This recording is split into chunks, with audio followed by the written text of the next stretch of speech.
Today, in Audiobooks for Me, we're going to listen to The Mystery of the Blue Train by Agatha Christie. This book is divided in 3 videos. This is Part 1. We hope you enjoy it. Cast of characters. Monsieur le Marquis, an elegant gentleman who merits his mask but not his white hairs. Demetrius Papopoulos, a venerable dealer in unique antiques. Zia Papopoulos, whose resemblance to her father Demetrius is more than physical. Rufus Van Alden, a hard man with plenty of hard cash. Major Richard Knighton, Van Alden's secretary, quick, intelligent, and resourceful. Ruth Kettering, another daughter who resembles her father, Rufus Van Alden. Derek Kettering, Ruth's husband, the future Lord Leconbury. Morel, an exotic dancer who was not made to be poor. Catherine Grey, a grey-eyed saint with a sense of humour and a brand-new fortune. Viscountess Rosalie Tamplin, who has an eye, blue and charming, for a quick penny. The Honourable Lennox Tamplin, who does not resemble her mother. Monsieur Hercule Poirot, the semi-retired Belgian detective who is semi-modest about admitting that he is always right. Ada Mason, lady's maid to Ruth Kettering, and English to the tip of her red nose. Comte Armand de la Roche, a plausible scoundrel with a fatal fascination for women. Chapter 1. The Man with the White Hair. It was close on midnight when a man crossed the Place de la Concorde. In spite of the handsome fur coat which garbed his meagre form, there was something essentially weak and paltry about him. A little man with a face like a rat. A man, one would say, who could never play a conspicuous part or rise to prominence in any sphere. And yet, in leaping to such a conclusion, an onlooker would have been wrong. For this man, negligible and inconspicuous as he seemed, played a prominent part in the destiny of the world. In an empire where rats ruled, he was the king of the rats. Even now an embassy awaited his return, but he had business to do first, business of which the embassy was not officially cognizant. His face gleamed white and sharp in the moonlight. There was the least hint of a curve in the thin nose. His father had been a Polish Jew, a journeyman tailor. It was business such as his father would have loved that took him abroad tonight. He came to the Seine, crossed it, and entered one of the less reputable quarters of Paris. Here he stopped before a tall, dilapidated house and made his way up to an apartment on the 4th floor. He had barely time to knock before the door was opened by a woman who had evidently been awaiting his arrival. She gave him no greeting, but helped him off with his overcoat and then led the way into the tawdrily furnished sitting room. The electric light was shaded with dirty pink festoons and it softened, but could not disguise the girl's face with its mask of crude paint. Could not disguise either the broad Mongolian cast of her countenance. There was no doubt of Olga Demirov's profession, nor of her nationality. All is well, little one. All is well, Boris Ivanovitch. He nodded, murmuring, I do not think I have been followed. But there was anxiety in his tone. He went to the window, drawing the curtains aside slightly and peering carefully out. He started away violently. There are 2 men on the opposite pavement. It looks to me... He broke off and began gnawing at his nails, a habit he had when anxious. The Russian girl was shaking her head with a slow, reassuring action. They were here before you came. All the same, it looks to me as though they were watching this house. Possibly, she admitted indifferently. But then, what of it? Even if they know, it will not be you they will follow from here. A thin, cruel smile came to his lips. No, he admitted. That is true. He mused for a minute or two and then observed, This damned American. He can look after himself as well as anybody. I suppose so. He went again to the window. Tough customers, he muttered with a chuckle. Known to the police, I fear. Well, well, I wish Brother Apache good hunting. Olga Demirov shook her head. If the American is the kind of man they say he is, it will take more than a couple of cowardly Apaches to get the better of him. She paused. I wonder… Well, nothing. Only twice this evening a man has passed along this street. A man with white hair. What of it? This. As he passed those two men, he dropped his glove.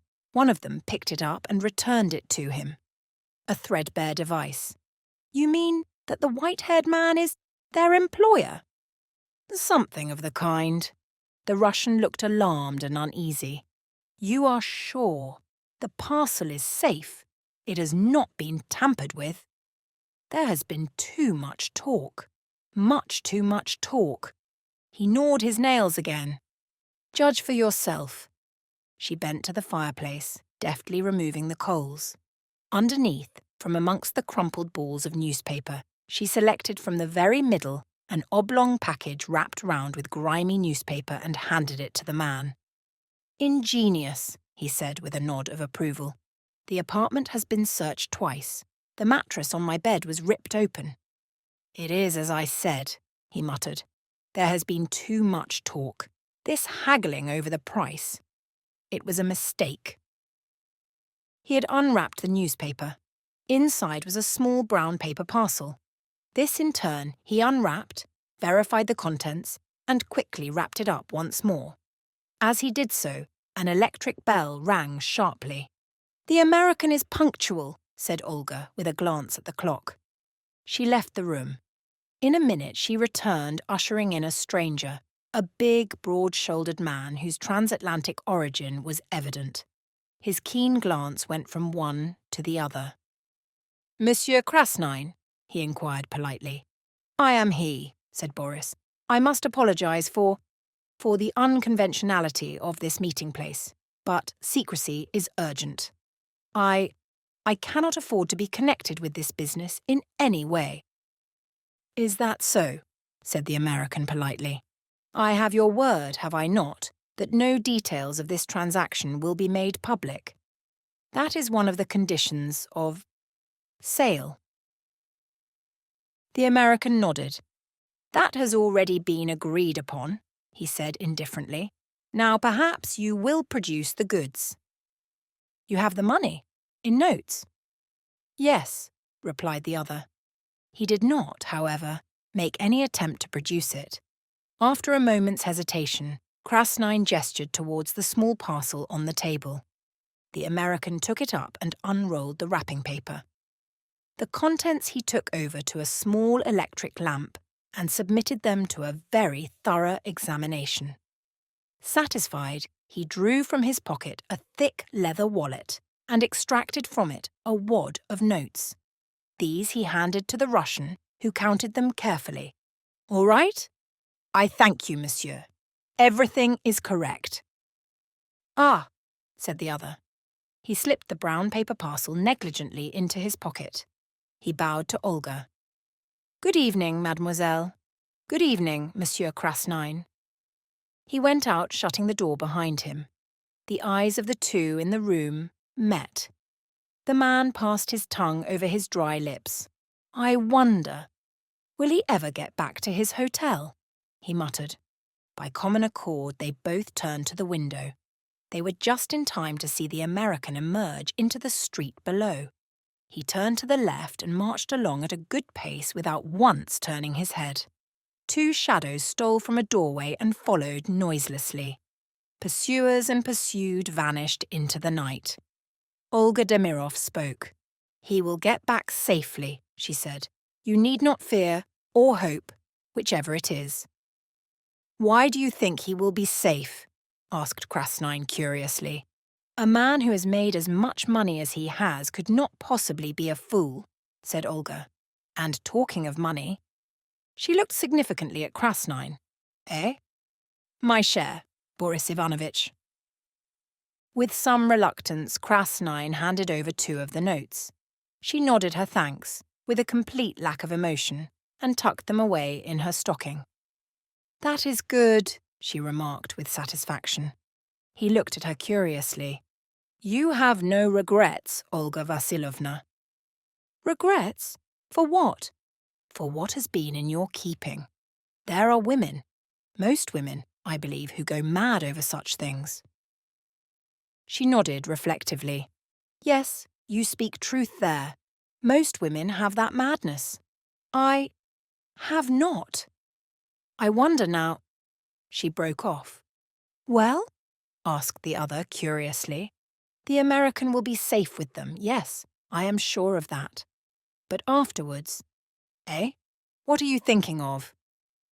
He will give them, of course, to some woman, said Olga thoughtfully. I wonder what will happen then. She shook herself impatiently and went over to the window. Suddenly she uttered an exclamation and called to her companion. See, he is going down the street now, the man I mean. They both gazed down together. A slim, elegant figure was progressing along at a leisurely pace. He wore an opera hat and a cloak. As he passed a street lamp, the light illumined a thatch of thick white hair. Chapter 2. Monsieur le Marquis.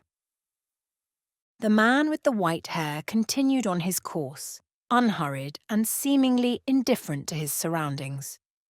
He took a side turning to the right and another one to the left. Now and then he hummed a little air to himself. Suddenly he stopped dead and listened intently. He had heard a certain sound. It might have been the bursting of a tire, or it might have been a shot. A curious smile played round his lips for a minute. Then he resumed his leisurely walk. On turning a corner, he came upon a scene of some activity. A representative of the law was making notes in a pocket-book, and 1 or 2 late passers-by had collected on the spot.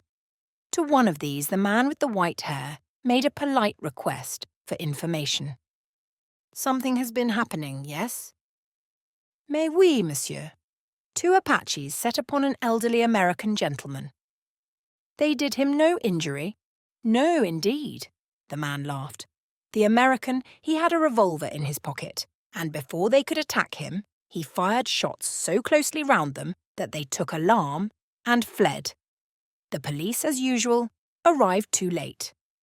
Ah, said the inquirer. He displayed no emotion of any kind. Placidly and unconcernedly, he resumed his nocturnal strolling. Presently he crossed the Seine and came into the richer areas of the city. It was some 20 minutes later that he came to a stop before a certain house in a quiet but aristocratic thoroughfare. The shop, for shop it was a restrained and unpretentious one. D. Papopoulos, dealer in antiques, was so known to fame that he needed no advertisement, and indeed most of his business was not done over a counter. Monsieur Papopoulos had a very handsome apartment of his own overlooking the Champs-Élysées, and it might reasonably be supposed that he would have been found there and not at his place of business at such an hour, but the man with the white hair seemed confident of success as he pressed the obscurely placed bell, having first given a quick glance up and down the deserted street. His confidence was not misplaced. The door opened and a man stood in the aperture. He wore gold rings in his ears and was of a swarthy cast of countenance. "Good evening," said the stranger. "Your master is within?" "The master is here, but he does not see chance visitors at this time of night," growled the other.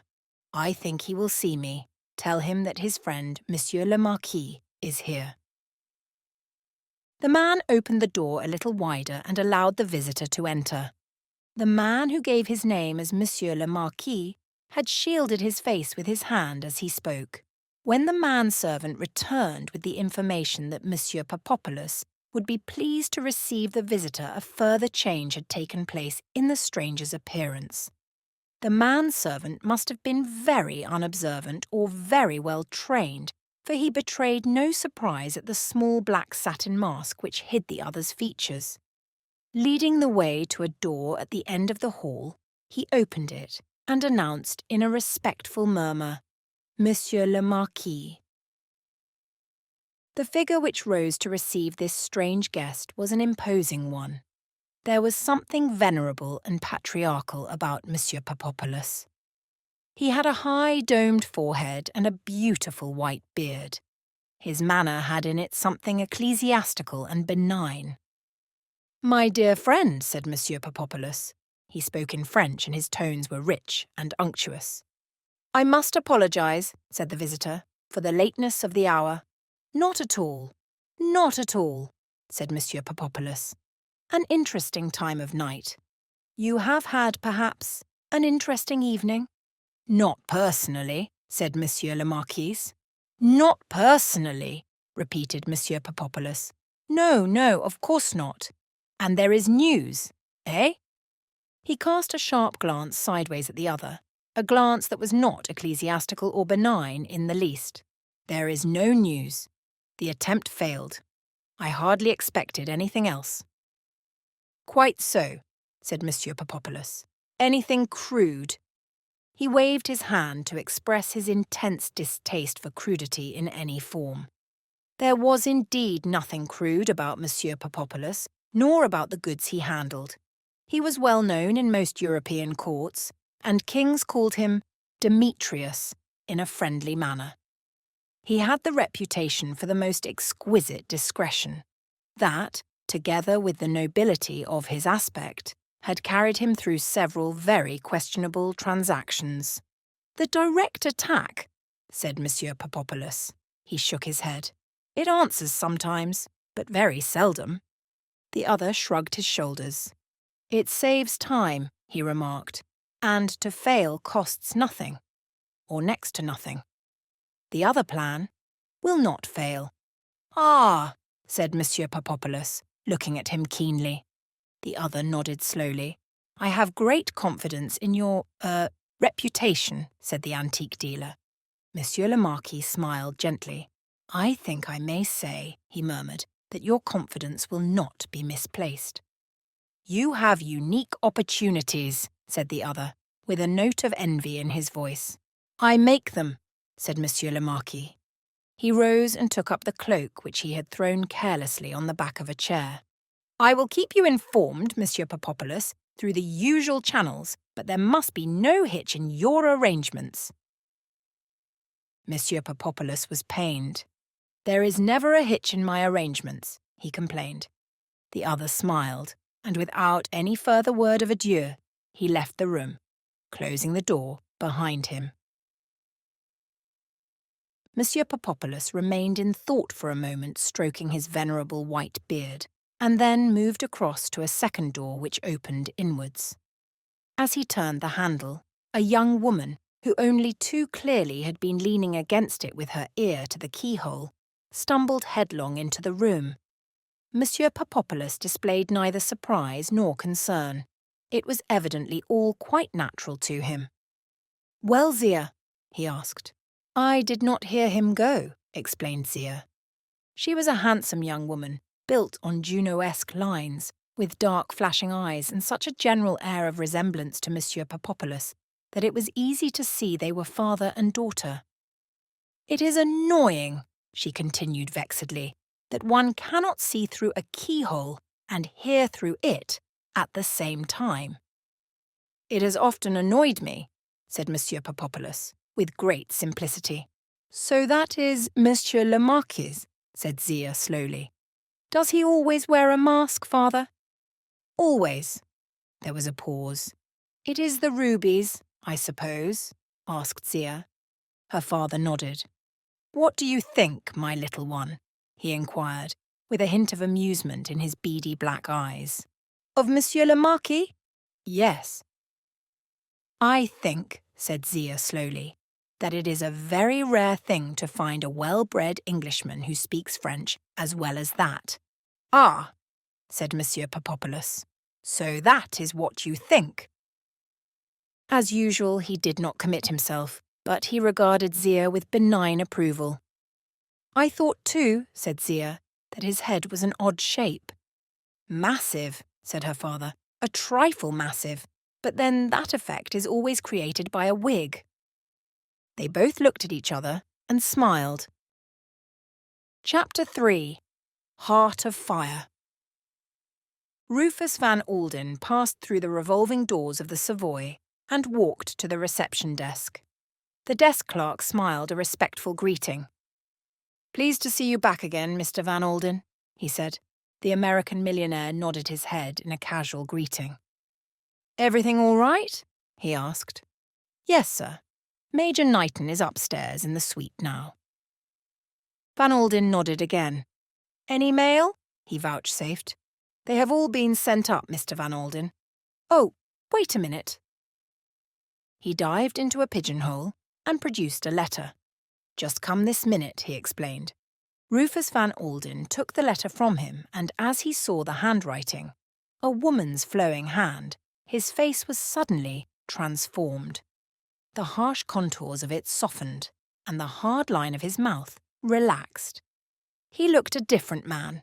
He walked across to the lift with the letter in his hand and the smile still on his lips. In the drawing-room of his suite, a young man was sitting at a desk nimbly sorting correspondence with the ease born of long practice. He sprang up as Van Alden entered. "Hello, Knighton." "Glad to see you back, sir. Had a good time?" "So," said the millionaire unemotionally. "Paris is rather a one-horse city nowadays. Still, I got what I went over for." He smiled to himself rather grimly. "You usually do, I believe," said the secretary, laughing. "That's so," agreed the other. He spoke in a matter-of-fact manner as one stating a well-known fact. Throwing off his heavy overcoat, he advanced to the desk. "Anything urgent?" "I don't think so, sir. Mostly the usual stuff. I have not quite finished sorting it out." Van Alden nodded briefly. He was a man who seldom expressed either blame or praise. His methods with those he employed were simple. He gave them a fair trial and dismissed promptly those who were inefficient. His selections of people were unconventional. Knighton, for instance, he had met casually at a Swiss resort 2 months previously. He had approved of the fellow, looked up his war record, and found in it the explanation of the limp with which he walked. Knighton had made no secret of the fact that he was looking for a job, and indeed diffidently asked the millionaire if he knew of any available post. Van Alden remembered with a grim smile of amusement the young man's complete astonishment when he had been offered the post of secretary to the great man himself. But I have no experience of business," he had stammered. "That doesn't matter a cuss," Van Alden had replied. "I have got 3 secretaries all ready to attend to that kind of thing. But I am likely to be in England for the next 6 months, and I want an Englishman who, well, knows the ropes and can attend to the social side of things for me." So far, Van Alden had found his judgment confirmed. Knighton had proved quick, intelligent, and resourceful, and he had a distinct charm of manner.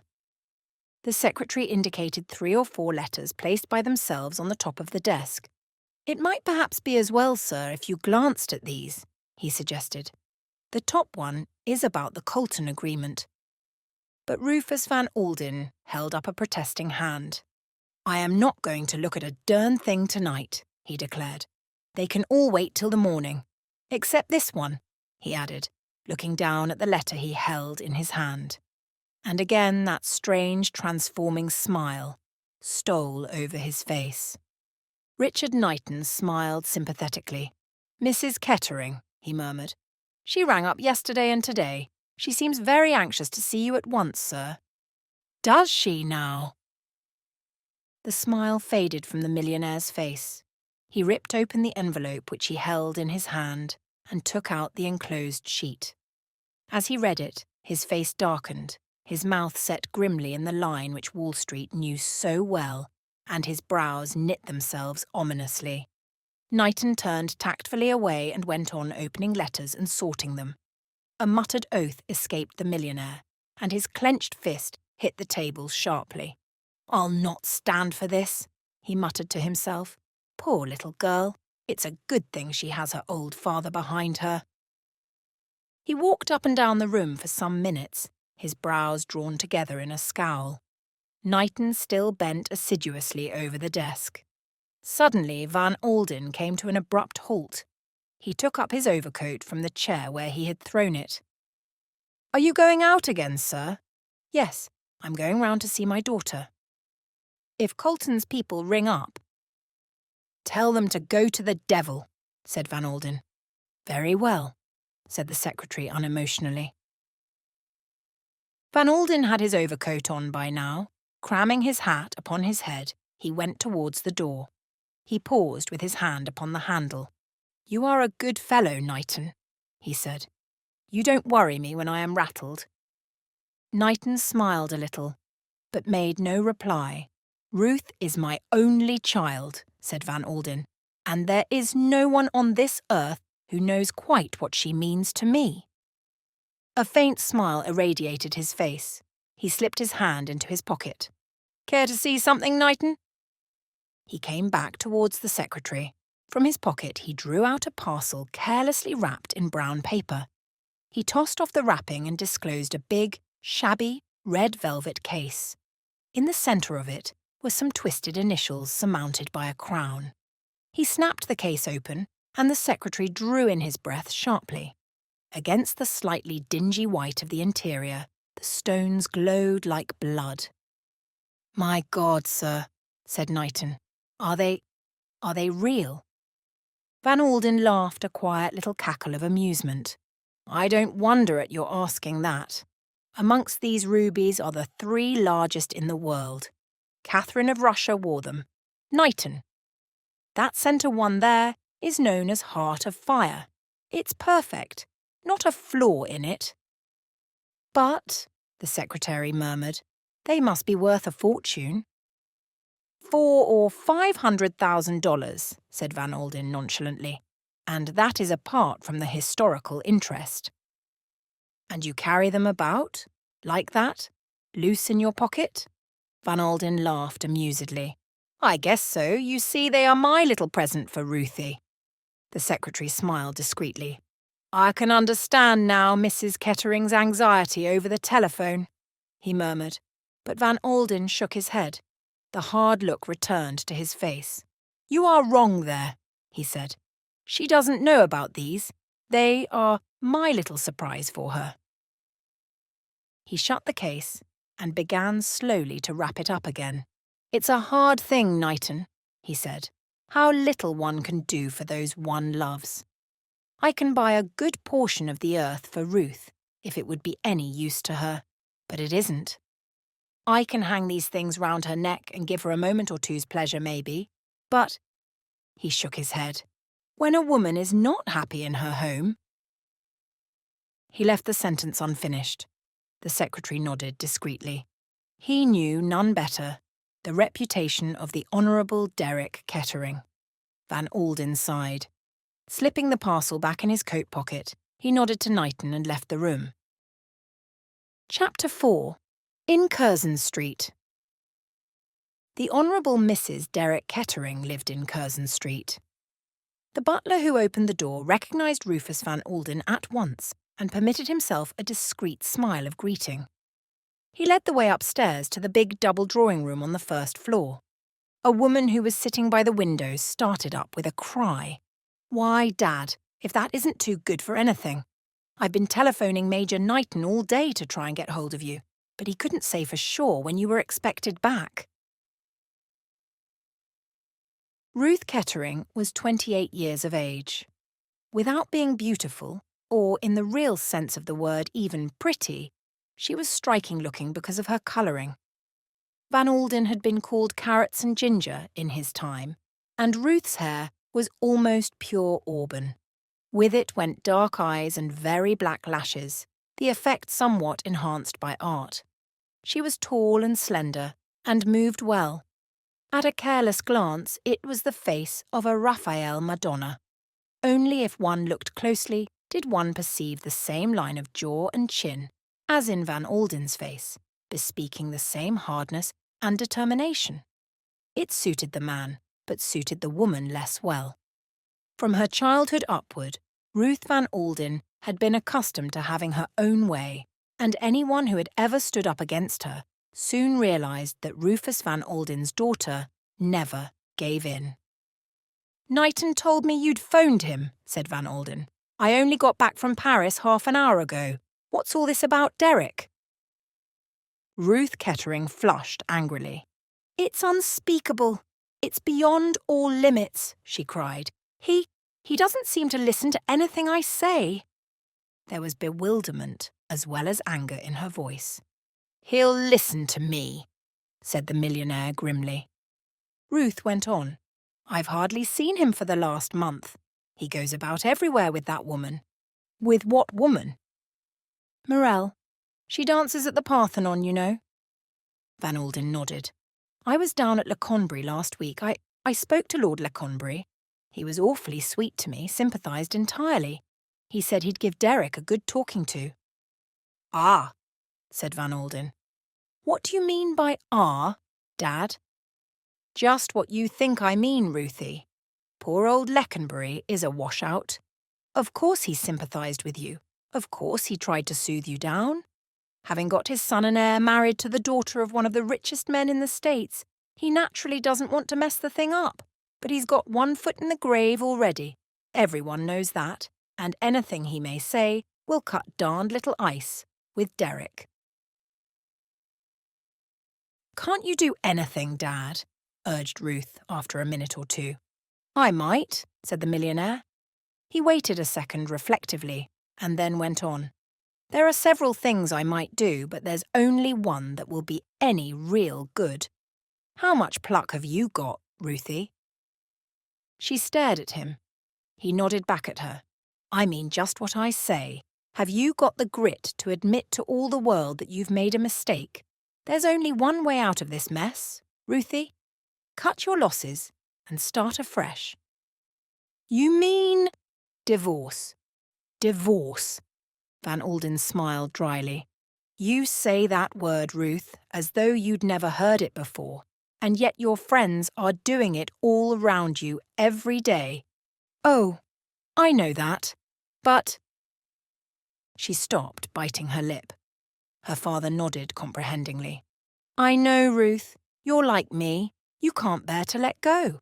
But I've learnt, and you've got to learn, that there are times when it's the only way. I might find ways of whistling Derek back to you, but it would all come to the same in the end. He's no good, Ruth. He's rotten through and through. And mind you, I blame myself for ever letting you marry him. But you were kind of set on having him, and he seemed in earnest about turning over a new leaf. And, well, I'd crossed you once, honey. He did not look at her as he said the last words. Had he done so, he might have seen the swift colour that came up in her face. You did, she said in a hard voice. I was too darned soft-hearted to do it a second time. I can't tell you how I wish I had, though. You've led a poor kind of life for the last few years, Ruth. It has not been very agreeable, agreed Mrs. Kettering. That's why I say to you that this thing has got to stop. He brought his hand down with a bang on the table. You may have a hankering after the fellow still. Cut it out. Face facts. Derek Kettering married you for your money. That's all there is to it. Get rid of him, Ruth. Ruth Kettering looked down at the ground for some moments. Then she said, without raising her head, Supposing he doesn't consent? Van Alden looked at her in astonishment. He won't have a say in the matter. She flushed and bit her lip. No, of course not. I only meant... She stopped. Her father eyed her keenly. What did you mean? I meant... She paused, choosing her words carefully. He mayn't take it lying down. The millionaire's chin shot out grimly. You mean he'll fight the case? Let him. But as a matter of fact, you're wrong. He won't fight. Any solicitor he consults will tell him he hasn't a leg to stand upon. You don't think... She hesitated. I mean, out of sheer spite against me, he might try to make it awkward. Her father looked at her in some astonishment. Fight the case, you mean? He shook his head. Very unlikely. You see, he would have to have something to go upon. Mrs. Kettering did not answer. Van Alden looked at her sharply. Come, Ruth, out with it. There's something troubling you. What is it? Nothing. Nothing at all. But her voice was unconvincing. You are dreading the publicity, eh? Is that it? You leave it to me. I'll put the whole thing through so smoothly that there will be no fuss at all." "Very well, Dad, if you really think it's the best thing to be done." "Got a fancy for the fellow still, Ruth? Is that it?" "No." The word came with no uncertain emphasis. Van Alden seemed satisfied. He patted his daughter on the shoulder. "It will be all right, little girl. Don't you worry any. Now let's forget all about this. I have brought you a present from Paris." "For me? Something very nice?" "I hope you'll think so," said Van Alden, smiling. He took the parcel from his coat pocket and handed it to her. She unwrapped it eagerly and snapped open the case. A long-drawn O came from her lips. Ruth Kettering loved jewels, always had done so. "Dad, how wonderful!" "Rather in a class by themselves, aren't they?" said the millionaire with satisfaction. "You like them, eh?" "Like them? Dad, they're unique. How did you get hold of them?" Van Alden smiled. "Ah, that's my secret. They had to be bought privately, of course. They are rather well known. See that big stone in the middle? You have heard of it, maybe. That's the historic Heart of Fire." "Heart of Fire," repeated Mrs. Kettering. She had taken the stones from the case and was holding them against her breast. The millionaire watched her. He was thinking of the series of women who had worn the jewels, the heartaches, the despairs, the jealousies. Heart of Fire, like all famous stones, had left behind it a trail of tragedy and violence. Held in Ruth Kettering's assured hand, it seemed to lose its potency of evil. With her cool, equable poise, this woman of the Western world seemed a negation to tragedy or heart-burnings. Ruth returned the stones to their case. Then, jumping up, she flung her arms round her father's neck. "Thank you, thank you, thank you, Dad! They are wonderful! You do give me the most marvellous presents always." "That's all right," said Van Alden, patting her shoulder. "You are all I have, you know, Ruthie." "You will stay to dinner, won't you, father?" "I don't think so. You were going out, weren't you?" "Yes, but I can easily put that off. Nothing very exciting." "No," said Van Alden. "Keep your engagement. I have got a good deal to attend to. See you tomorrow, my dear. Perhaps if I phone you, we can meet at Galbraith's." Messrs. Galbraith, Cuthbertson and Galbraith were Van Alden's London solicitors. "Very well, Dad." She hesitated. "I suppose this won't keep me from going to the Riviera. When are you off?" "On the 14th. "Oh, that will be all right. These things take a long time to mature. By the way, Ruth, I shouldn't take those rubies abroad if I were you. Leave them at the bank." Mrs. Kettering nodded. "We don't want to have you robbed and murdered for the sake of Heart of Fire," said the millionaire jocosely. "And yet you carried it about in your pocket loose," retorted his daughter, smiling. "Yes." Some hesitation caught her attention. "What is it, Dad?" "Nothing," he smiled, "thinking of a little adventure of mine in Paris." "An adventure?" "Yes, the night I bought these things." He made a gesture towards the jewel case. "Oh, do tell me." "Nothing to tell, Ruthie. Some Apache fellows got a bit fresh and I shot at them and they got off. That's all." She looked at him with some pride. "You're a tough proposition, Dad." "You bet I am, Ruthie." He kissed her affectionately and departed. On arriving back at the Savoy, he gave a curt order to Knighton. "Get hold of a man called Goby. You'll find his address in my private book. He's to be here tomorrow morning at 9:30. "Yes, sir."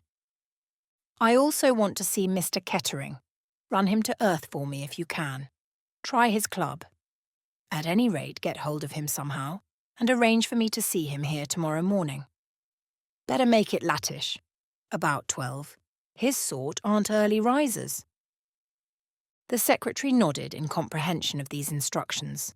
Van Alden gave himself into the hands of his valet.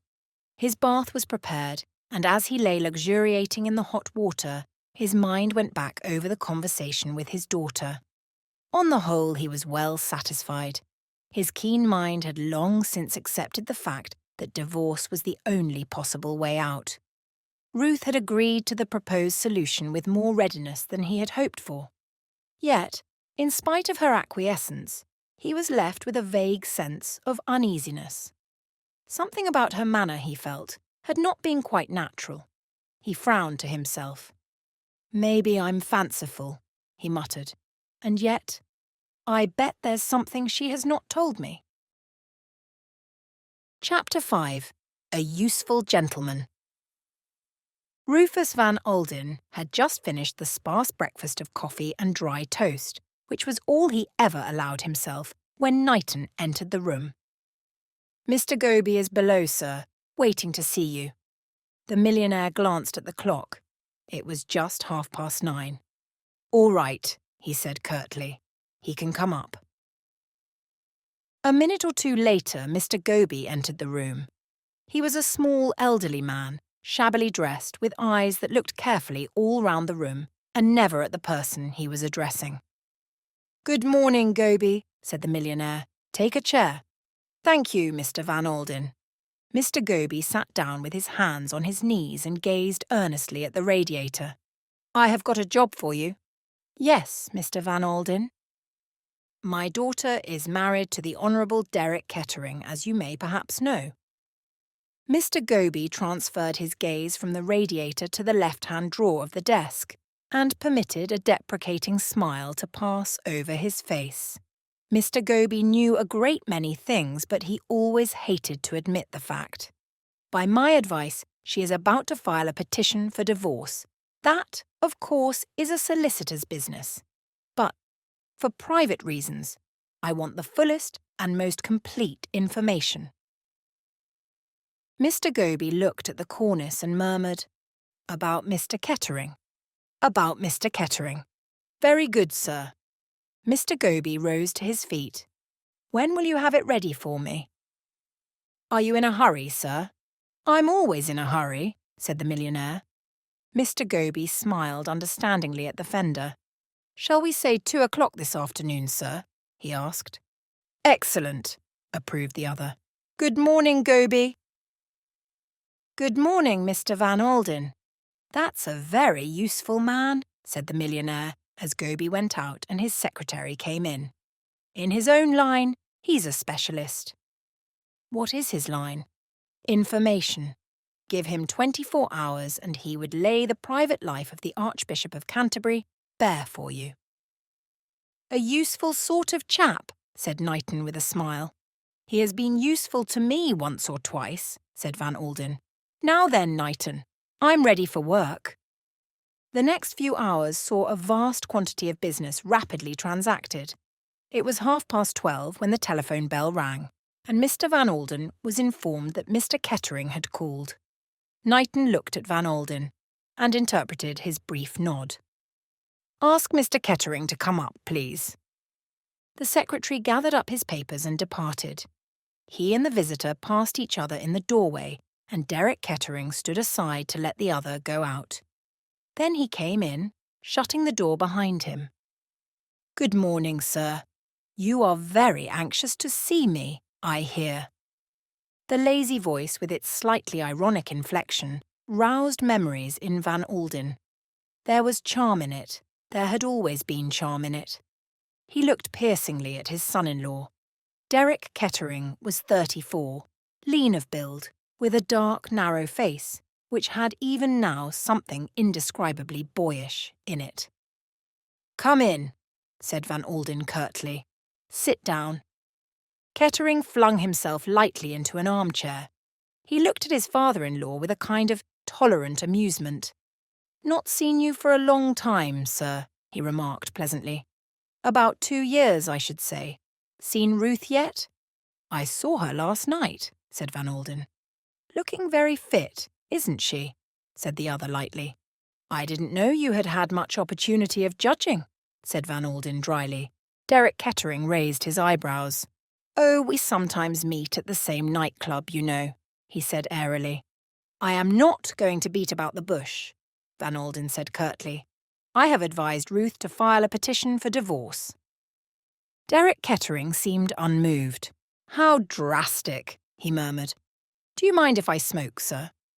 He lit a cigarette and puffed out a cloud of smoke as he added nonchalantly, "And what did Ruth say?" "Ruth proposes to take my advice," said her father. "Does she really?" "Is that all you have got to say?" demanded Van Alden sharply.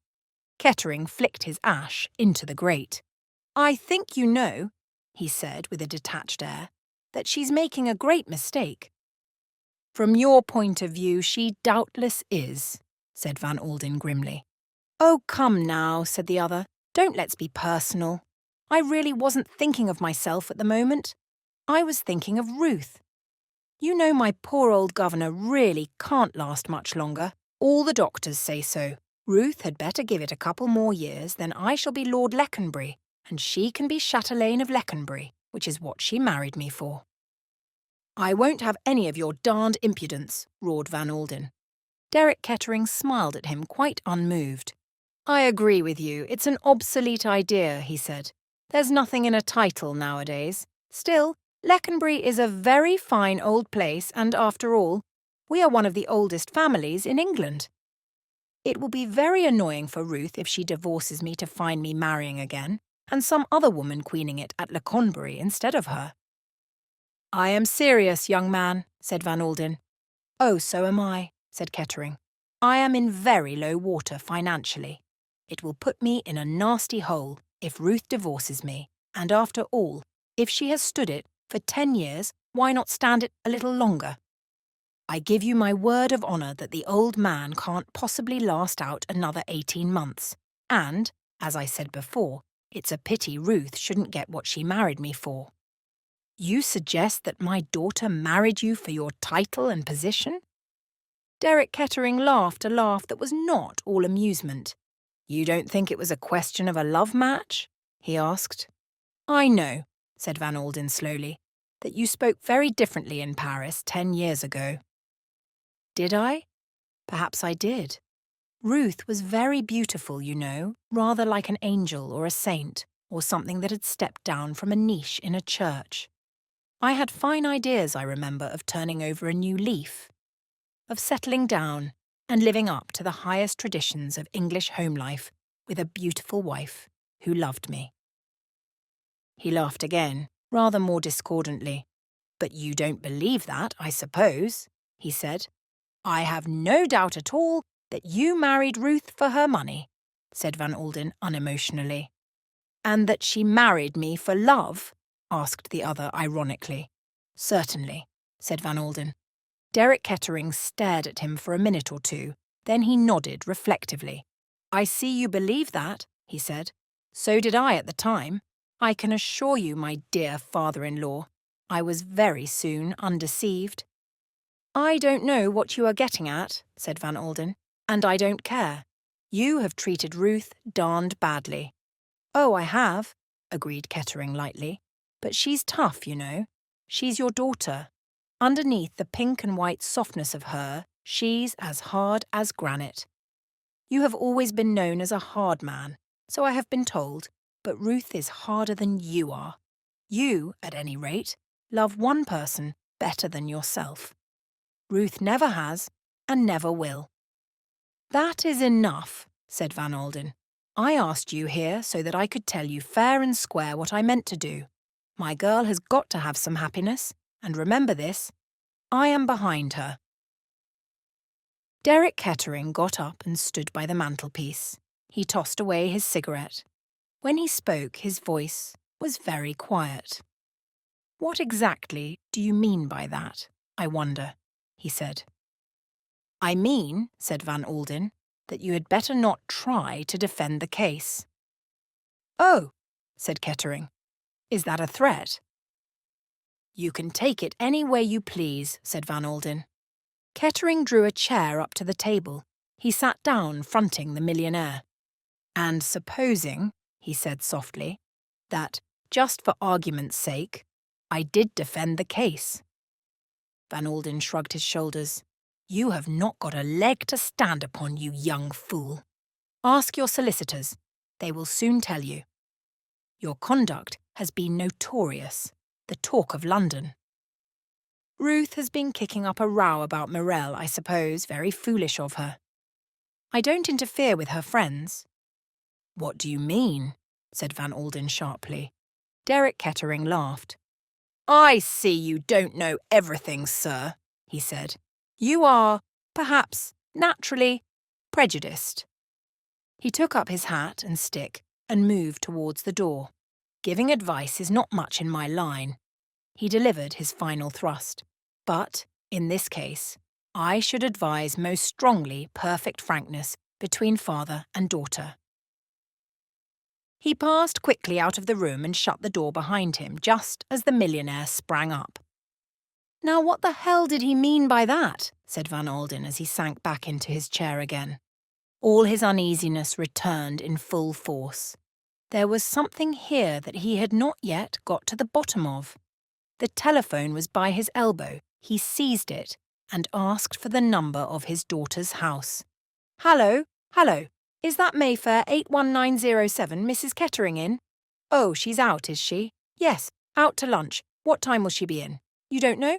Oh, very good. No, there's no message. He slammed the receiver down again angrily. At 2 o'clock he was pacing the floor of his room, waiting expectantly for Goby. The latter was ushered in at 10 minutes past 2. Well? Barked the millionaire sharply. But little Mr. Goby was not to be hurried. He sat down at the table, produced a very shabby pocketbook, and proceeded to read from it in a monotonous voice. The millionaire listened attentively, with an increasing satisfaction. Goby came to a full stop and looked attentively at the wastepaper basket. Said Van Alden. That seems pretty definite. The case will go through like winking. The hotel evidence is all right, I suppose. Cast iron, said Mr. Goby and looked malevolently at a gilt armchair. And financially he's in very low water. He's trying to raise a loan now, you say. Has already raised practically all he can upon his expectations from his father. Once the news of the divorce gets about, he won't be able to raise another cent, and not only that, his obligations can be bought up and pressure can be put upon him from that quarter. We have got him, Goby. We have got him in a cleft stick. He hit the table a bang with his fist. His face was grim and triumphant. The information, said Mr. Goby in a thin voice, seems satisfactory. I have got to go round to Curzon Street now, said the millionaire. I am much obliged to you, Goby. You are the goods all right. A pale smile of gratification showed itself on the little man's face. Thank you, Mr. Van Alden, he said. I try to do my best. Van Alden did not go direct to Curzon Street. He went first to the city, where he had 2 interviews which added to his satisfaction. From there, he took the tube to Down Street. As he was walking along Curzon Street, a figure came out of number 160 and turned up the street towards him, so that they passed each other on the pavement. For a moment the millionaire had fancied it might be Derek Kettering himself. The height and build were not unlike, but as they came face to face, he saw that the man was a stranger to him. At least, no, not a stranger. His face awoke some call of recognition in the millionaire's mind, and it was associated definitely with something unpleasant. He cudgelled his brains in vain, but the thing eluded him. He went on, shaking his head irritably. He hated to be baffled. Ruth Kettering was clearly expecting him. She ran to him and kissed him when he entered. Well, Dad, how are things going? Very well, said Van Alden, but I have got a word or two to say to you, Ruth. Almost insensibly he felt the change in her. Something shrewd and watchful replaced the impulsiveness of her greeting. She sat down in a big armchair. Well, Dad, she asked, what is it? I saw your husband this morning, said Van Alden. You saw Derek? I did. He said a lot of things, most of which were darned cheek. Just as he was leaving, he said something that I didn't understand. He advised me to be sure that there was perfect frankness between father and daughter. What did he mean by that, Ruthie? Mrs. Kettering moved a little in her chair. I don't know, Dad. How should I? Of course you know, said Van Alden. He said something else, about his having his friends and not interfering with yours. What did he mean by that? I don't know, said Ruth Kettering again. Van Alden sat down. His mouth set itself in a grim line. See here, Ruth.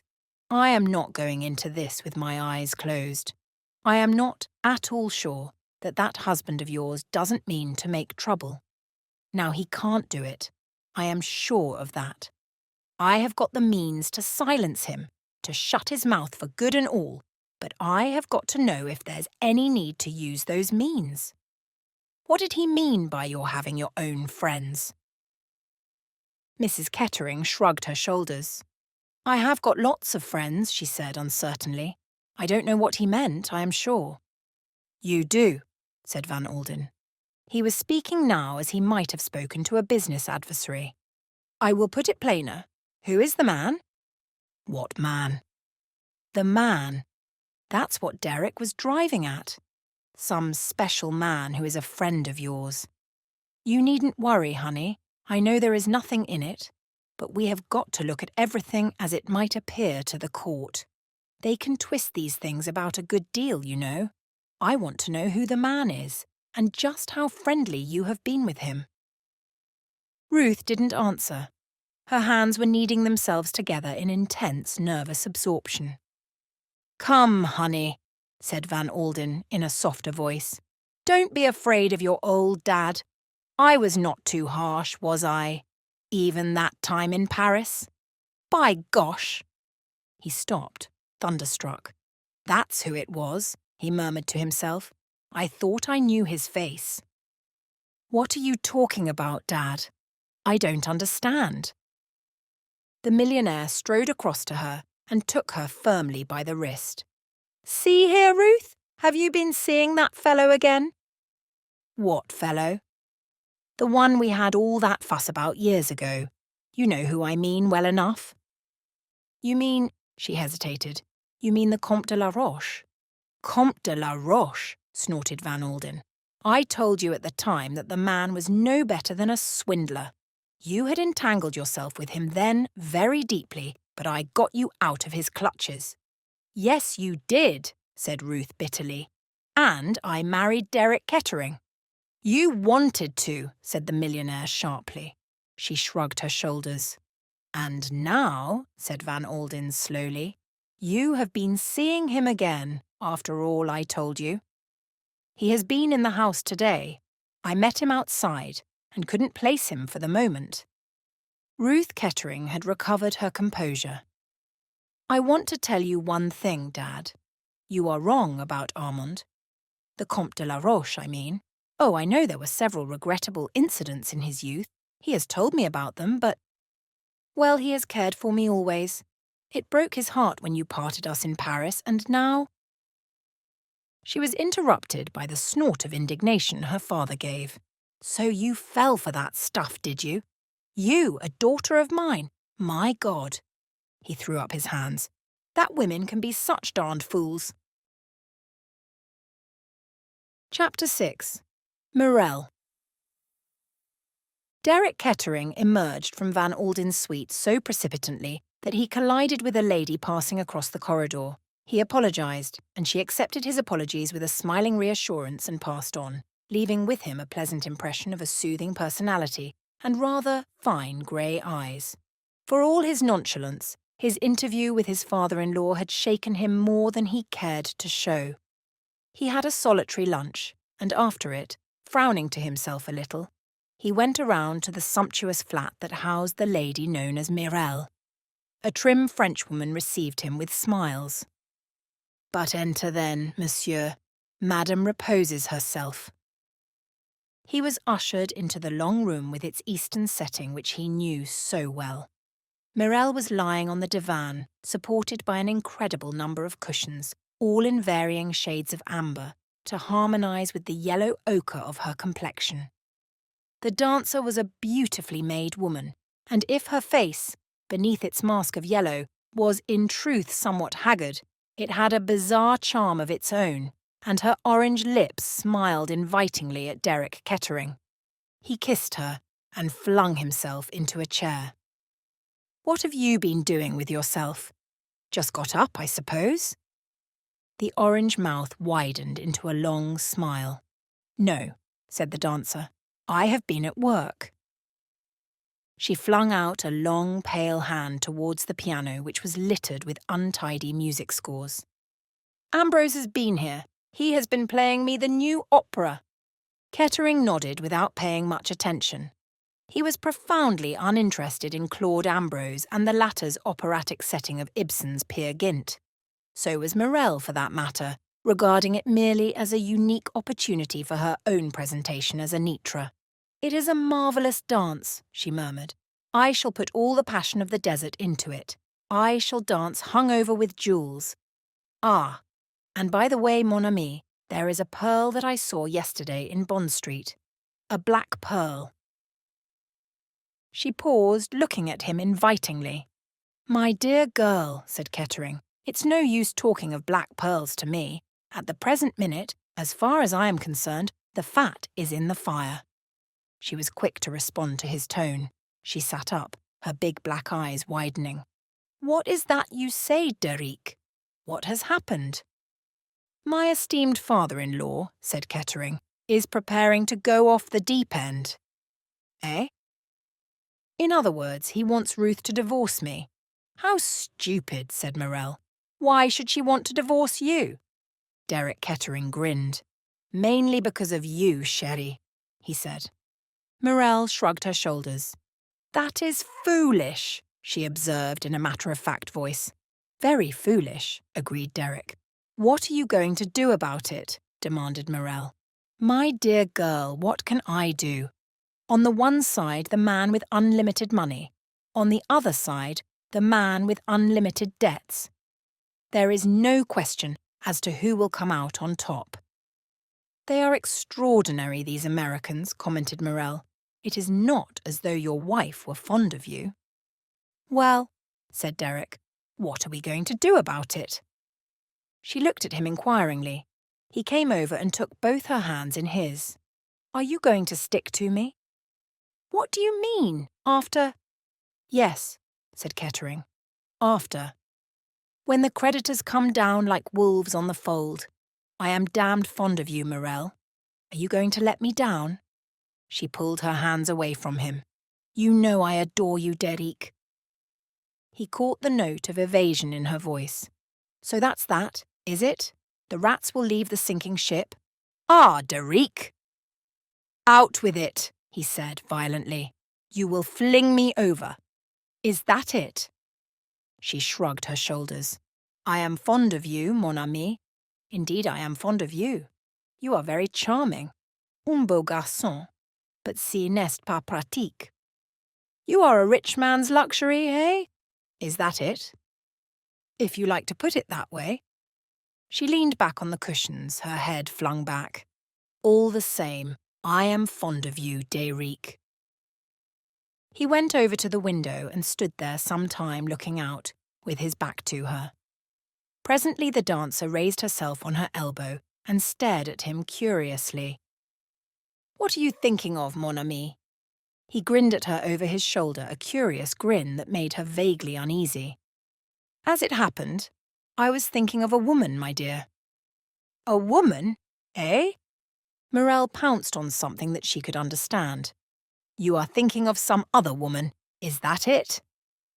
"Oh, you needn't worry. It is purely a fancy portrait. Portrait of a lady with grey eyes." Morel said sharply, "When did you meet her?" Derek Kettering laughed, and his laughter had a mocking, ironical sound. "I ran into the lady in the corridor of the Savoy Hotel." "Well, what did she say?" "As far as I can remember, I said, 'I beg your pardon,' and she said, 'It doesn't matter,' or words to that effect." "And then?" persisted the dancer. Kettering shrugged his shoulders. "And then, nothing. That was the end of the incident." "I don't understand a word of what you are talking about," declared the dancer. "Portrait of a lady with grey eyes," murmured Derek reflectively. Just as well I am never likely to meet her again. Why? She might bring me bad luck. Women do. Morel slipped quickly from her couch and came across to him, laying one long, snake-like arm round his neck. You are foolish, Derrick, she murmured. You are very foolish. You are beau garçon, and I adore you. But I am not made to be poor. No, decidedly I am not made to be poor. Now listen to me. Everything is very simple. You must make it up with your wife. I am afraid that's not going to be actually in the sphere of practical politics, said Derrick dryly. How do you say? I do not understand. Van Alden, my dear, is not taking any. He is the kind of man who makes up his mind and sticks to it. I have heard of him, nodded the dancer. He is very rich, is he not? Almost the richest man in America. A few days ago in Paris he bought the most wonderful ruby in the world. Heart of Fire, it is called. Kettering did not answer. The dancer went on musingly.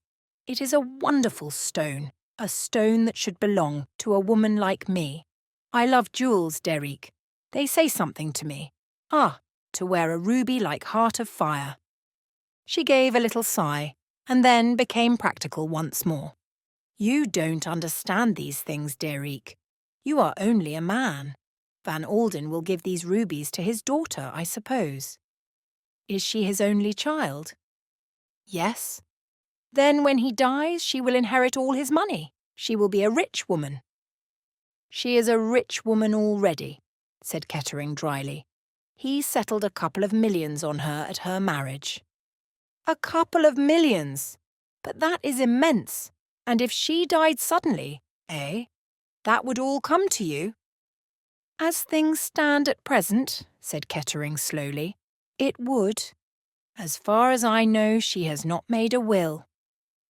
Mon Dieu, said the dancer, if she were to die, what a solution that would be.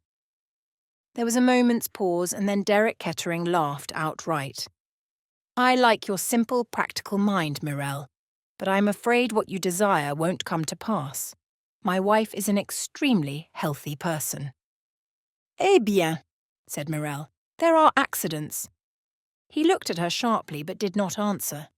She went on. But you are right, mon ami. We must not dwell on possibilities. See now, my little Derrick, there must be no more talk of this divorce. Your wife must give up the idea. And if she won't? The dancer's eyes narrowed to slits. I think she will, my friend. She is one of those who would not like the publicity. There are one or two pretty stories that she would not like her friends to read in the newspapers. What do you mean? Asked Kettering sharply. Morel laughed, her head thrown back. Parbleu! I mean the gentleman who calls himself the Comte de la Roche. I know all about him. I am Parisienne, you remember. He was her lover before she married you, was he not? Kettering took her sharply by the shoulders. That is a damned lie, he said. And please remember that, after all, you are speaking of my wife. Morel was a little sobered. You are extraordinary, you English, she complained. All the same, I dare say that you may be right. The Americans are so cold, are they not? But you will permit me to say, mon ami, that she was in love with him before she married you, and her father stepped in and sent the Comte about his business. And the little mademoiselle, she wept many tears, but she obeyed. Still, you must know as well as I do, Derrick, that it is a very different story now. She sees him nearly every day, and on the 14th she goes to Paris to meet him. How do you know all this? Demanded Kettering. Me? I have friends in Paris, my dear Derrick, who know the Comte intimately. It is all arranged. She is going to the Riviera, so she says, but in reality the Comte meets her in Paris and… Who knows? Yes, you can take my word for it. It is all arranged. Derrick Kettering stood motionless. You see, purred the dancer, if you are clever, you have her in the hollow of your hand. You can make things very awkward for her. Oh, for God's sake, be quiet, cried Kettering. Shut your cursed mouth. Morel flung herself down again on the divan with a laugh. Kettering caught up his hat and coat and left the flat, banging the door violently, and still the dancer sat on the divan and laughed softly to herself. She was not displeased with her work. Chapter 7. Letters. Mrs. Samuel Harfield presents her compliments to Miss Catherine Grey and wishes to point out that under the circumstances Miss Grey may not be aware. Mrs. Harfield, having written so far fluently, came to a dead stop, held up by what has proved an insuperable difficulty to many other people, namely the difficulty of expressing oneself fluently in the third person. After a minute or two of hesitation, Mrs. Harfield tore up the sheet of notepaper and started afresh.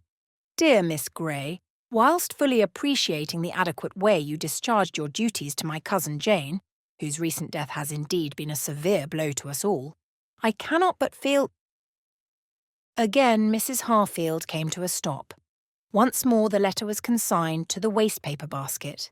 It was not until 4 false starts had been made that Mrs. Harfield at last produced an epistle that satisfied her. It was duly sealed and stamped and addressed to Miss Catherine Grey, Little Crampton, St. Mary Mead, Kent. And it lay beside that lady's plate, on the following morning at breakfast-time, in company with a more important-looking communication in a long blue envelope. Catherine Grey opened Mrs. Harfield's letter first. The finished production ran as follows. Dear Miss Grey, my husband and I wish to express our thanks to you for your services to my poor cousin Jane. Her death has been a great blow to us, though we were, of course, aware that her mind has been failing for some time past. I understand that her latter testamentary dispositions have been of a most peculiar character, and they would not hold good, of course, in any court of law. I have no doubt that, with your usual good sense, you have already realised this fact. If these matters can be arranged privately, it is always so much better, my husband says. We shall be pleased to recommend you most highly for a similar post, and hope that you will also accept a small present. Believe me, dear Miss Grey, yours cordially, Mary Ann Harfield. Catherine Grey read the letter through, smiled a little, and read it a second time. Her face as she laid the letter down after the second reading was distinctly amused. Then she took up the second letter. After one brief perusal, she laid it down and stared very straight in front of her. This time she did not smile. Indeed, it would have been hard for anyone watching her to guess what emotions lay behind that quiet, reflective gaze. Catherine Grey was 33. She came of good family, but her father had lost all his money, and Catherine had had to work for her living from an early age. She had been just 23 when she had come to old Mrs. Harfield as companion. It was generally recognised that old Mrs. Harfield was difficult.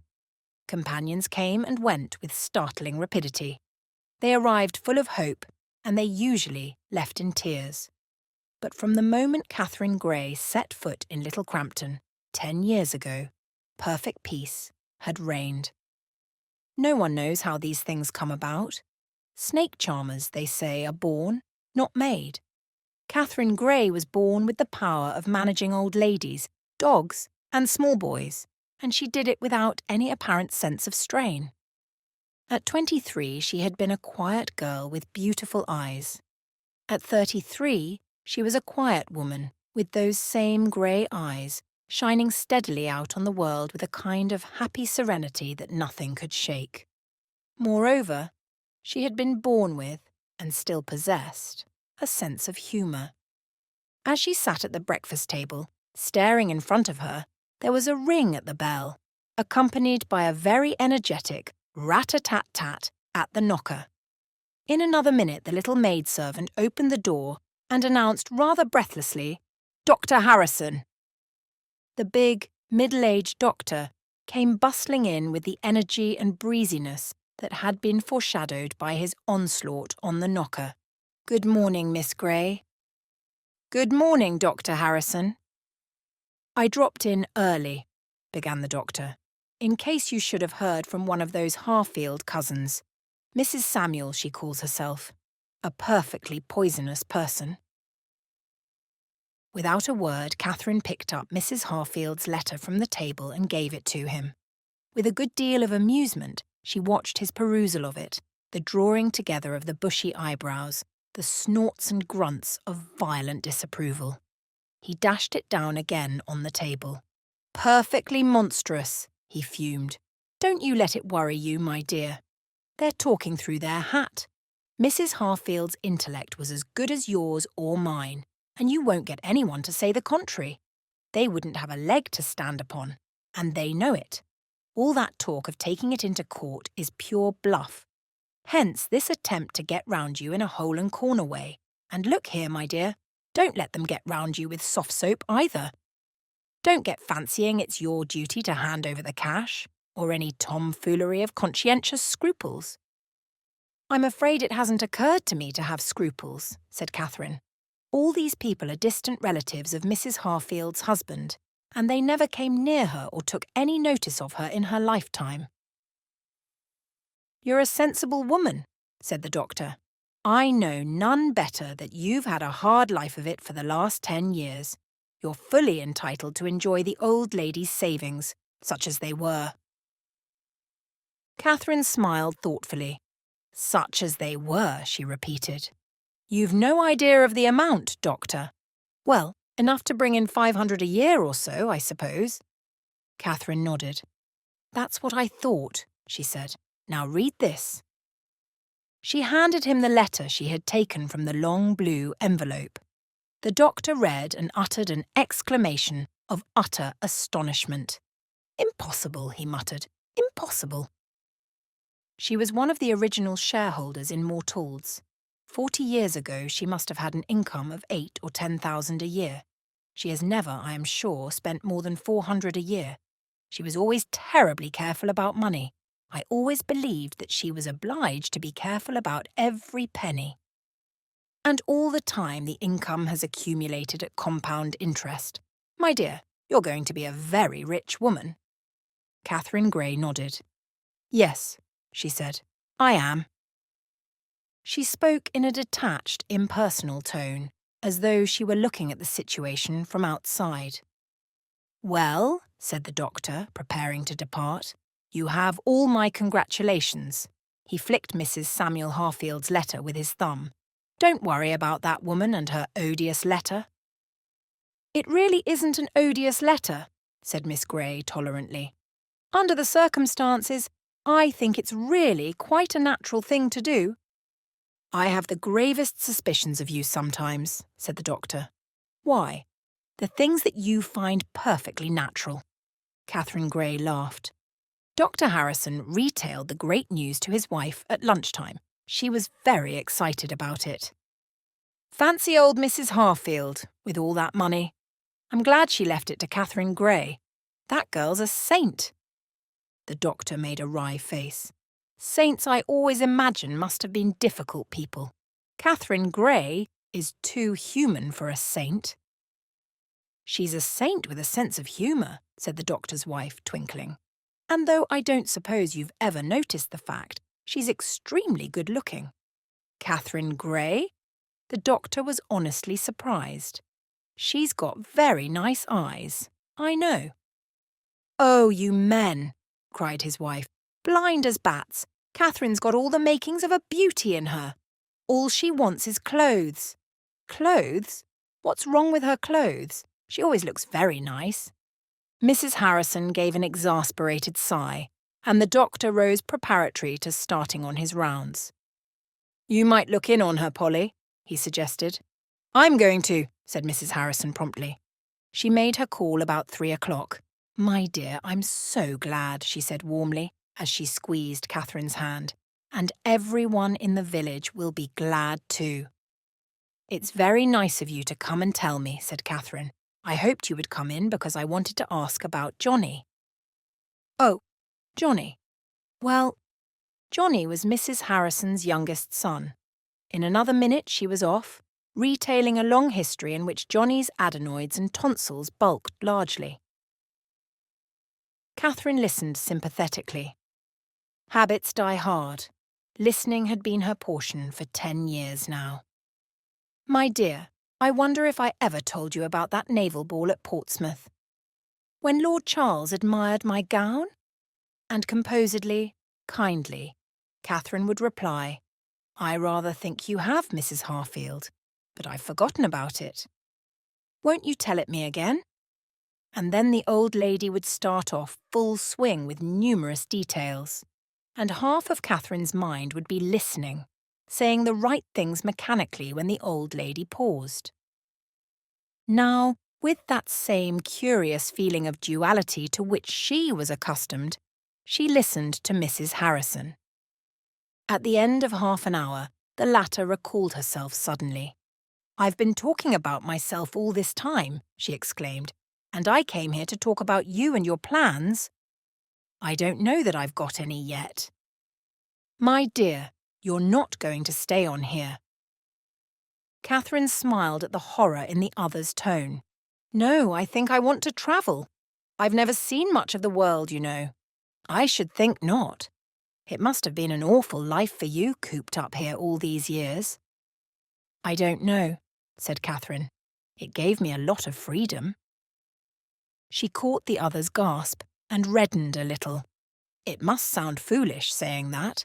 Of course I hadn't much freedom in the downright physical sense.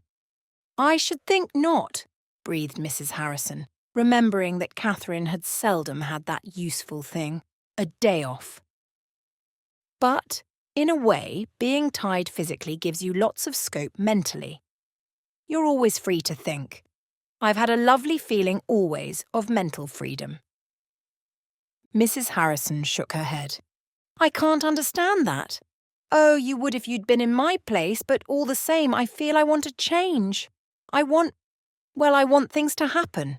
Oh, not to me, I don't mean that. But to be in the midst of things, exciting things, even if I'm only the looker-on. You know, things don't happen in St. Mary Mead. They don't indeed, said Mrs. Harrison, with fervour. I shall go to London first, said Catherine. I have to see the solicitors anyway. After that, I shall go abroad, I think. Very nice. But of course, first of all, yes, I must get some clothes.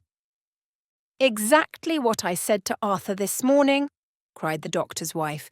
You know, Catherine, you could look positively beautiful if you tried. Miss Grey laughed unaffectedly.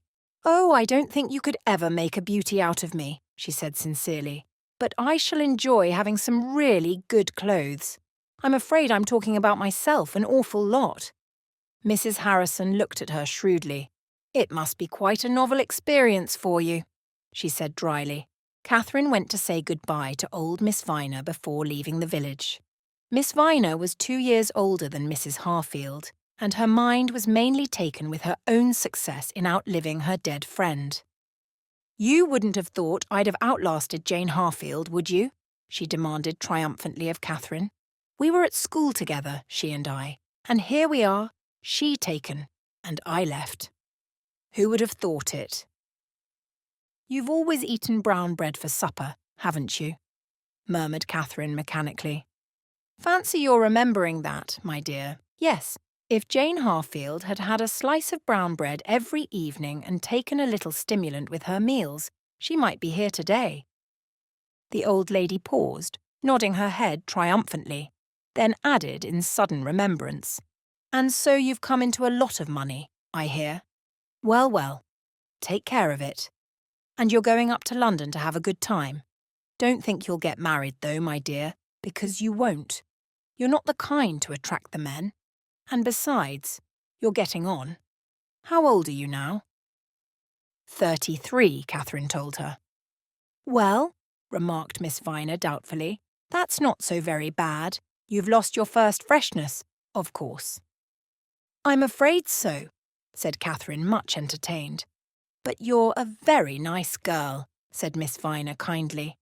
And I'm sure there's many a man might do worse than take you for a wife, instead of one of these flibberty-gibbets running about nowadays showing more of their legs than the Creator ever intended them to. Goodbye, my dear, and I hope you'll enjoy yourself, but things are seldom what they seem in this life."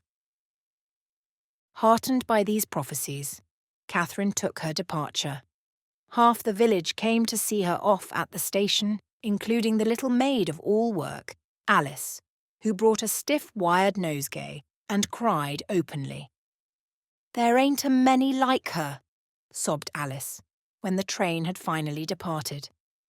"I'm sure when Charlie went back on me with that girl from the dairy, nobody could have been kinder than Miss Grey was, and though particular about the brasses and the dust, she was always one to notice when you'd give a thing an extra rub. Cut myself in little pieces for her, I would, any day. A real lady, that's what I call her." Such was Catherine's departure from St. Mary Mead. Chapter 8. Lady Tamplin Writes a Letter. "Well," said Lady Tamplin, "well." She laid down the Continental Daily Mail and stared out across the blue waters of the Mediterranean. A branch of golden mimosa hanging just above her head made an effective frame for a very charming picture. A golden-haired, blue-eyed lady in a very becoming negligée. That the golden hair owed something to art, as did the pink and white complexion, was undeniable, but the blue of the eyes was nature's gift, and at 44 Lady Tamplin could still rank as a beauty. Charming as she looked, Lady Tamplin was, for once, not thinking of herself. That is to say, she was not thinking of her appearance. She was intent on graver matters. Lady Tamplin was a well-known figure on the Riviera, and her parties at the Villa Marguerite were justly celebrated. She was a woman of considerable experience, and had had 4 husbands. The first had been merely an indiscretion, and so was seldom referred to by the lady. He had had the good sense to die with commendable promptitude, and his widow thereupon espoused a rich manufacturer of buttons. He too had departed for another sphere, after 3 years of married life. It was said after a congenial evening with some boon companions. After him came Viscount Tamplin, who had placed Rosalie securely on those heights where she wished to tread. She had retained her title when she married for a 4th time. This 4th venture had been undertaken for pure pleasure. Mr. Charles Evans, an extremely good-looking young man of 27, with delightful manners, a keen love of sport, and an appreciation of this world's goods, had no money of his own whatsoever. Lady Tamplin was very pleased and satisfied with life generally, but she had occasional faint preoccupations about money. The button manufacturer had left his widow a considerable fortune, but, as Lady Tamplin was wont to say, what with one thing and another. One thing being the depreciation of stocks owing to the war, and the other the extravagances of the late Lord Tamplin. She was still comfortably off, but to be merely comfortably off is hardly satisfactory to one of Rosalie Tamplin's temperament. So, on this particular January morning, she opened her blue eyes extremely wide as she read a certain item of news, and uttered that non-committal monosyllable, "Well." The only other occupant of the balcony was her daughter, the Honourable Lennox Tamplin. A daughter such as Lennox was a sad thorn in Lady Tamplin's side, a girl with no kind of tact, who actually looked older than her age, and whose peculiar sardonic form of humour was, to say the least of it, uncomfortable. "Darling," said Lady Tamplin, "just fancy." "What is it?" Lady Tamplin picked up the Daily Mail, handed it to her daughter, and indicated with an agitated forefinger the paragraph of interest. Lennox read it, without any of the signs of agitation shown by her mother. She handed back the paper. "What about it?" she asked. "It is the sort of thing that is always happening. Cheese-paring old women are always dying in villages and leaving fortunes of millions to their humble companions." "Yes, dear, I know," said her mother. "And I dare say the fortune is not anything like as large as they say it is. Newspapers are so inaccurate. But even if you cut it down by half—" "Well," said Lennox, "it has not been left to us." Not exactly, dear, said Lady Tamplin.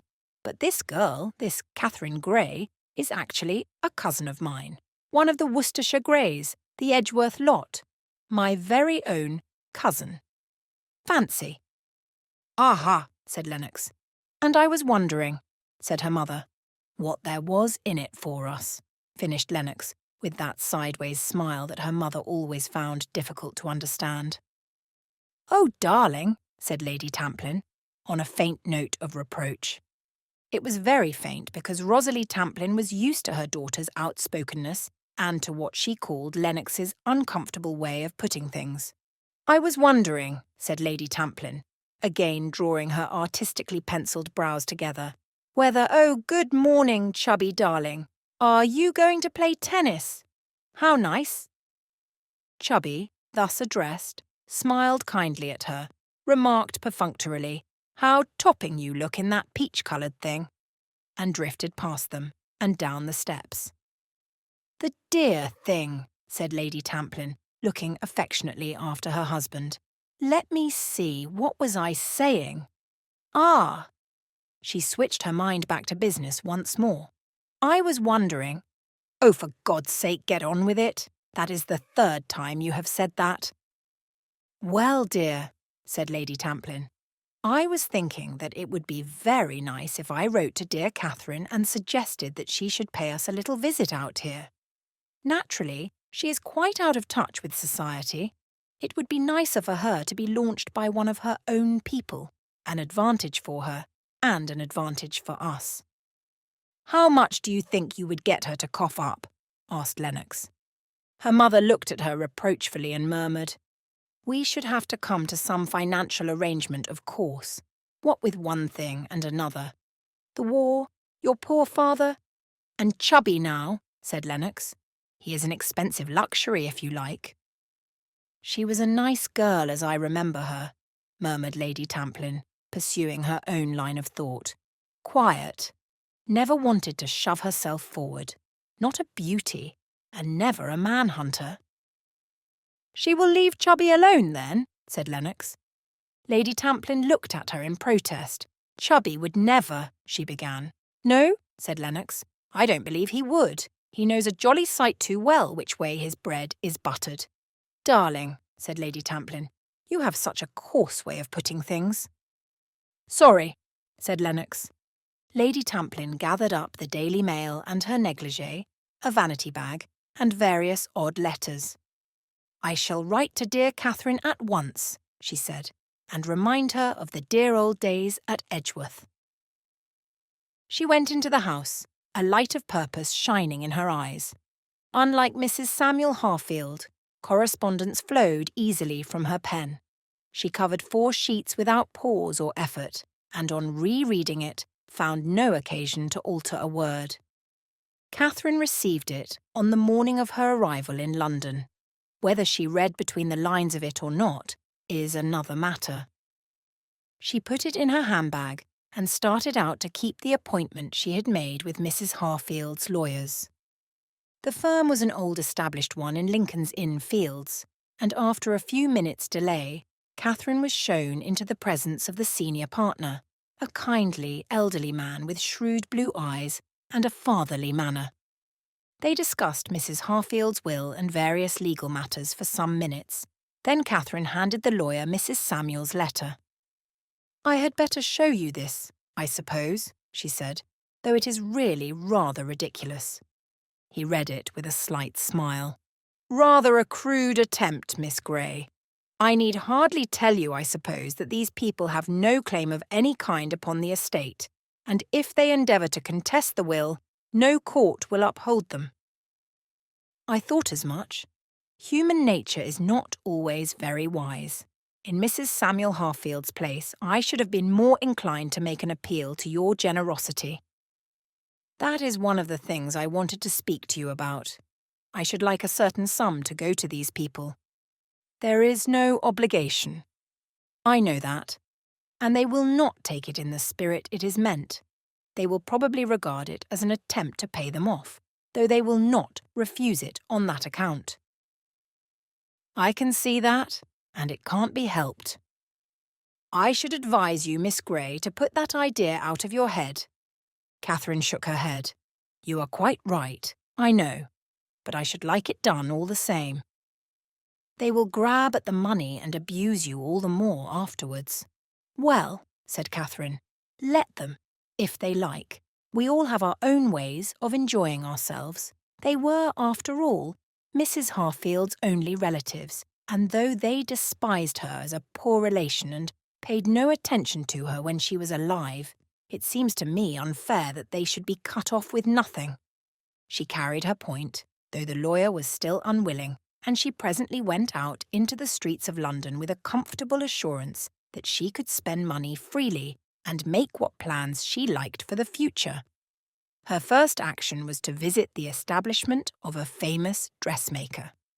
A slim, elderly Frenchwoman, rather like a dreaming duchess, received her, and Catherine spoke with a certain naivete.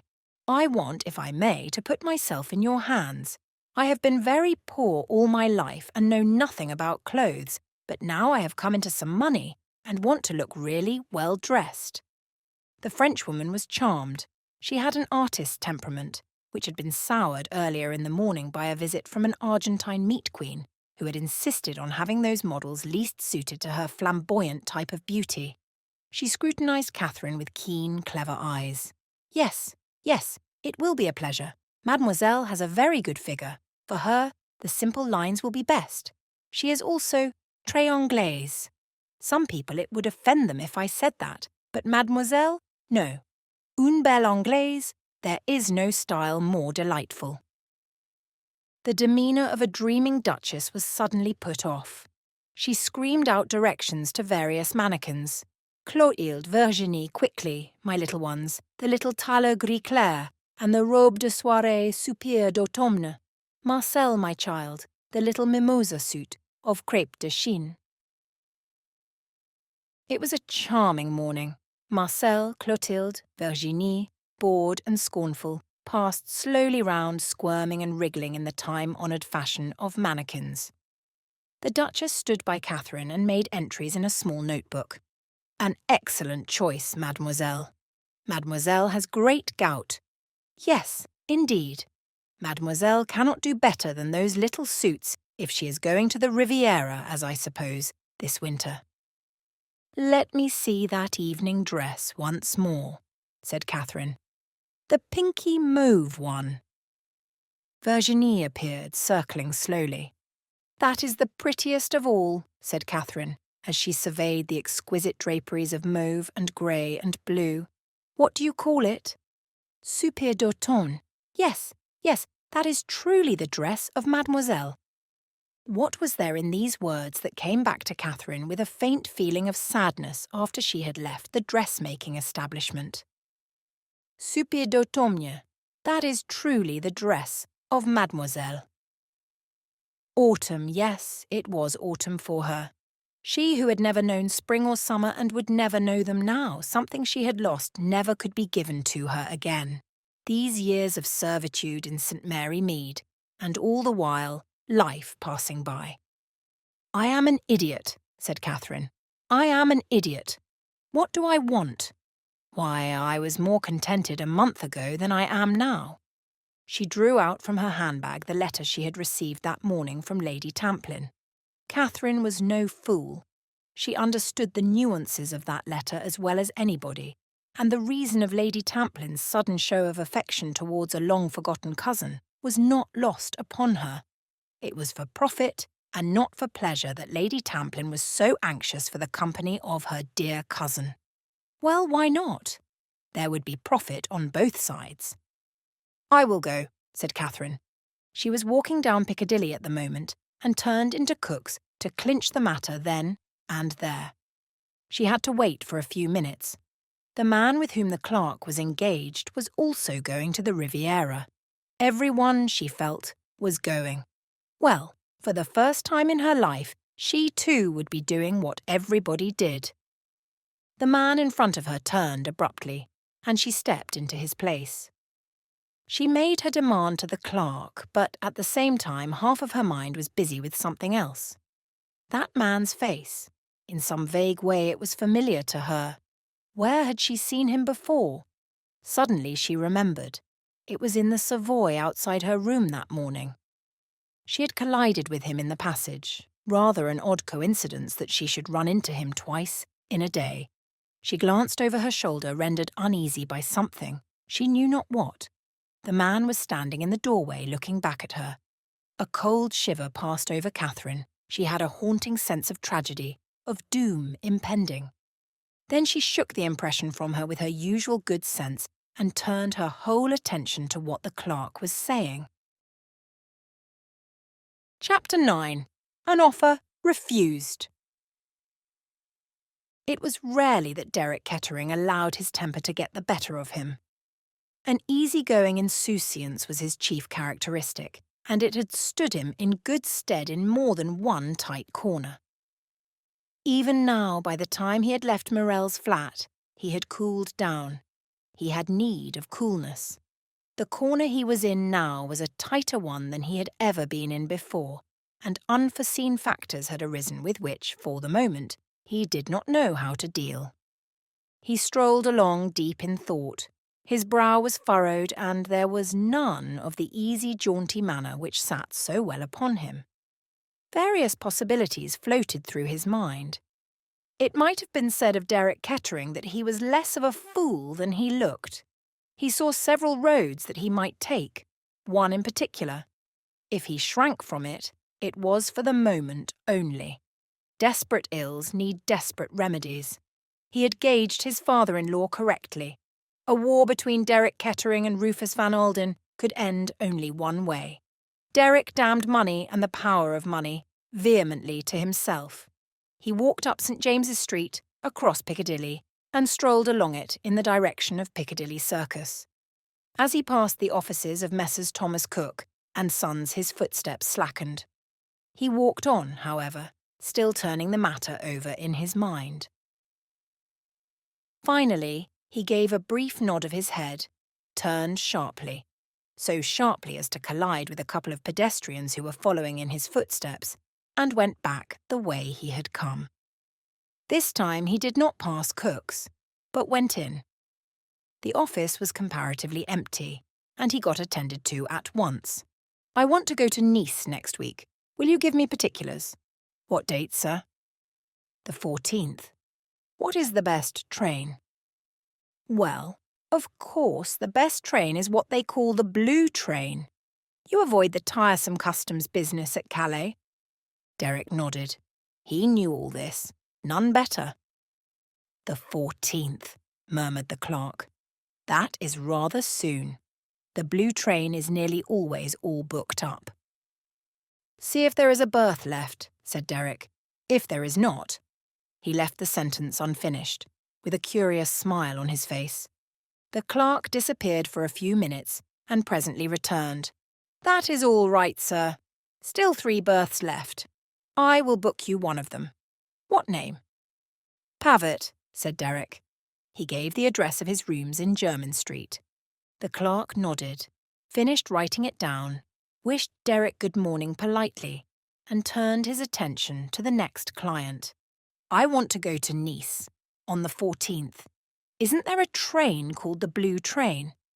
Derek looked round sharply. Coincidence. A strange coincidence. He remembered his own half-whimsical words to Morell. Portrait of a lady with grey eyes. I don't suppose I shall ever see her again. But he had seen her again. And what was more, she proposed to travel to the Riviera on the same day as he did. Just for a moment a shiver passed over him. In some ways, he was superstitious. He had said, half-laughingly, that this woman might bring him bad luck. Suppose that should prove to be true. From the doorway he looked back at her as she stood talking to the clerk. For once his memory had not played him false. A lady in every sense of the word, not very young, not singularly beautiful, but with something, grey eyes that might perhaps see too much. He knew as he went out of the door that in some way he was afraid of this woman. He had a sense of fatality. He went back to his rooms in Jermyn Street and summoned his man. "Take this cheque, Pavitt." Cash it first thing in the morning and go around to Cook's in Piccadilly. They will have some tickets there booked in your name, pay for them, and bring them back." "Very good, sir." Pavitt withdrew. Derek strolled over to a side table and picked up a handful of letters. They were of a type only too familiar. Bills, small bills, and large bills, one and all pressing for payment. The tone of the demands was still polite. Derek knew how soon that polite tone would change if certain news became public property. He flung himself moodily into a large leather-covered chair. A damned hole. That was what he was in. Yes, a damned hole. And ways of getting out of that damned hole were not too promising. Pavitt appeared with a discreet cough. "A gentleman to see you, sir. Major Knighton." "Knighton, eh?" Derek sat up, frowned, became suddenly alert. He said in a softer tone, almost to himself, "Knighton, I wonder what is in the wind now." "Shall I, show him in, sir?" His master nodded. When Knighton entered the room, he found a charming and genial host awaiting him. "Very good of you to look me up," said Derek. Knighton was nervous. The other's keen eyes noticed that at once. The errand on which the secretary had come was clearly distasteful to him. He replied almost mechanically to Derek's easy flow of conversation. He declined a drink, and, if anything, his manner became stiffer than before. Derek appeared at last to notice it. "Well," he said cheerfully, "what does my esteemed father-in-law want with me? You have come on his business, I take it." Knighton did not smile in reply. "I have, yes," he said carefully. I wish Mr. Van Alden had chosen someone else." Derek raised his eyebrows in mock dismay. "Is it as bad as all that? I am not very thin-skinned, I can assure you, Knighton." "No," said Knighton. "But this—" He paused. Derek eyed him keenly. "Go on, out with it," he said kindly. "I can imagine my dear father-in-law's errands might not always be pleasant ones." Knighton cleared his throat. He spoke formally in tones that he strove to render free of embarrassment. "I am directed by Mr. Van Alden to make you a definite offer. An offer." For a moment Derek showed his surprise. Knighton's opening words were clearly not what he had expected. He offered a cigarette to Knighton, lit one himself, and sank back in his chair, murmuring in a slightly sardonic voice, "An offer? That sounds rather interesting. Shall I go on? Please, you must forgive my surprise, but it seems to me that my dear father-in-law has rather climbed down since our chat this morning. And climbing down is not what one associates with strong men, Napoleons of finance, etc. I think it shows that he finds his position weaker than he thought it." Knighton listened politely to the easy, mocking voice, but no sign of any kind showed itself on his rather stolid countenance.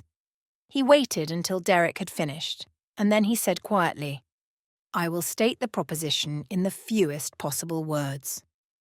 "Go on." Knighton did not look at the other.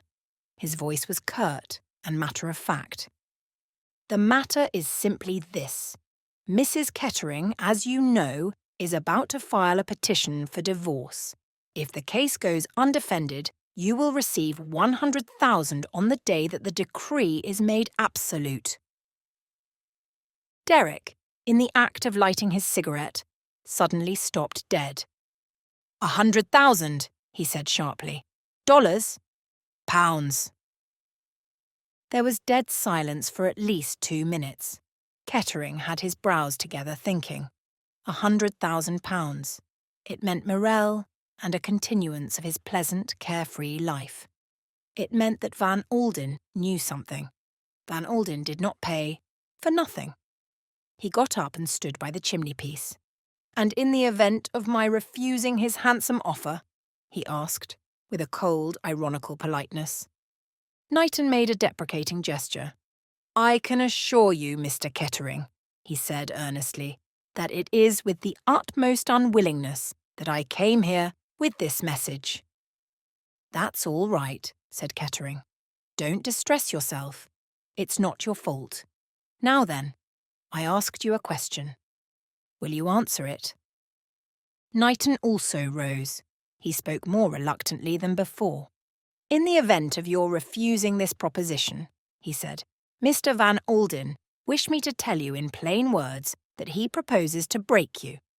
Just that." Kettering raised his eyebrows, but he retained his light, amused manner. "Well, well," he said, "I suppose he can do it. I certainly should not be able to put up much of a fight against America's man of millions. 100,000. If you are going to bribe a man, there is nothing like doing it thoroughly. Supposing I were to tell you that for 200,000 I'd do what he wanted. What then?" "I would take your message back to Mr. Van Alden," said Knighton unemotionally. "Is that your answer?" "No," said Derek. "Funnily enough, it is not. You can go back to my father-in-law and tell him to take himself and his bribes to hell. Is that clear?" "Perfectly," said Knighton. He got up, hesitated, and then flushed. You will allow me to say, Mr. Kettering, that I am glad you have answered as you have." Derek did not reply. When the other had left the room, he remained for a minute or two, lost in thought. A curious smile came to his lips. "And that is that," he said softly. Chapter 10. On the Blue Train. "Dad!" Mrs. Kettering started violently. Her nerves were not completely under control this morning. Very perfectly dressed in a long mink coat and a little hat of Chinese lacquer red, she had been walking along the crowded platform of Victoria deep in thought, and her father's sudden appearance and hearty greeting had an unlooked-for effect upon her. "Why, Ruth, how you jumped!" "I didn't expect to see you, I suppose, Dad. You said goodbye to me last night and said you had a conference this morning." "So I have," said Van Alden. "But you are more to me than any number of darned conferences. I came to take a last look at you, since I am not going to see you for some time." "That is very sweet of you, Dad. I wish you were coming too." "What would you say if I did?" The remark was merely a joking one. He was surprised to see the quick colour flame in Ruth's cheeks. For a moment he almost thought he saw dismay flash out of her eyes. She laughed uncertainly and nervously. "Just for a moment, I really thought you meant it," she said. "Would you have been pleased?" "Of course." She spoke with exaggerated emphasis. "Well," said Van Alden, "that's good." "It isn't really for very long, Dad," continued Ruth. "You know you are coming out next month." "Ah?" said Van Alden unemotionally. "Sometimes I guess I will go to one of these big guys in Harley Street and have him tell me that I need sunshine and change of air right away." "Don't be so lazy," cried Ruth. "Next month is ever so much nicer than this month out there. You have got all sorts of things you can't possibly leave just now." "Well, that's so, I suppose," said Van Alden with a sigh. "You had better be getting on board this train of yours, Ruth. Where is your seat?" Ruth Kettering looked vaguely up at the train. At the door of one of the Pullman cars, a thin, tall woman dressed in black was standing. Ruth Kettering's maid. She drew aside as her mistress came up to her. "I have put your dressing case under your seat, madam, in case you should need it. Shall I take the rugs, or will you require one?" No, I shan't want one. Better go and find your own seat now, Mason." "Yes, madam." The maid departed. Van Alden entered the Pullman car with Ruth. She found her seat, and Van Alden deposited various papers and magazines on the table in front of her. The seat opposite to her was already taken, and the American gave a cursory glance at its occupant. He had a fleeting impression of attractive grey eyes and a neat travelling costume. He indulged in a little more desultory conversation with Ruth, the kind of talk peculiar to those seeing other people off by train. Presently, as whistles blew, he glanced at his watch. "I had best be clearing out of here. Goodbye, my dear. Don't worry. I will attend to things." "Oh, father!" He turned back sharply. There had been something in Ruth's voice. something so entirely foreign to her usual manner that he was startled. It was almost a cry of despair. She had made an impulsive movement towards him, but in another minute she was mistress of herself once more. "Till next month," she said cheerfully. 2 minutes later the train started. Ruth sat very still, biting her under lip and trying hard to keep the unaccustomed tears from her eyes.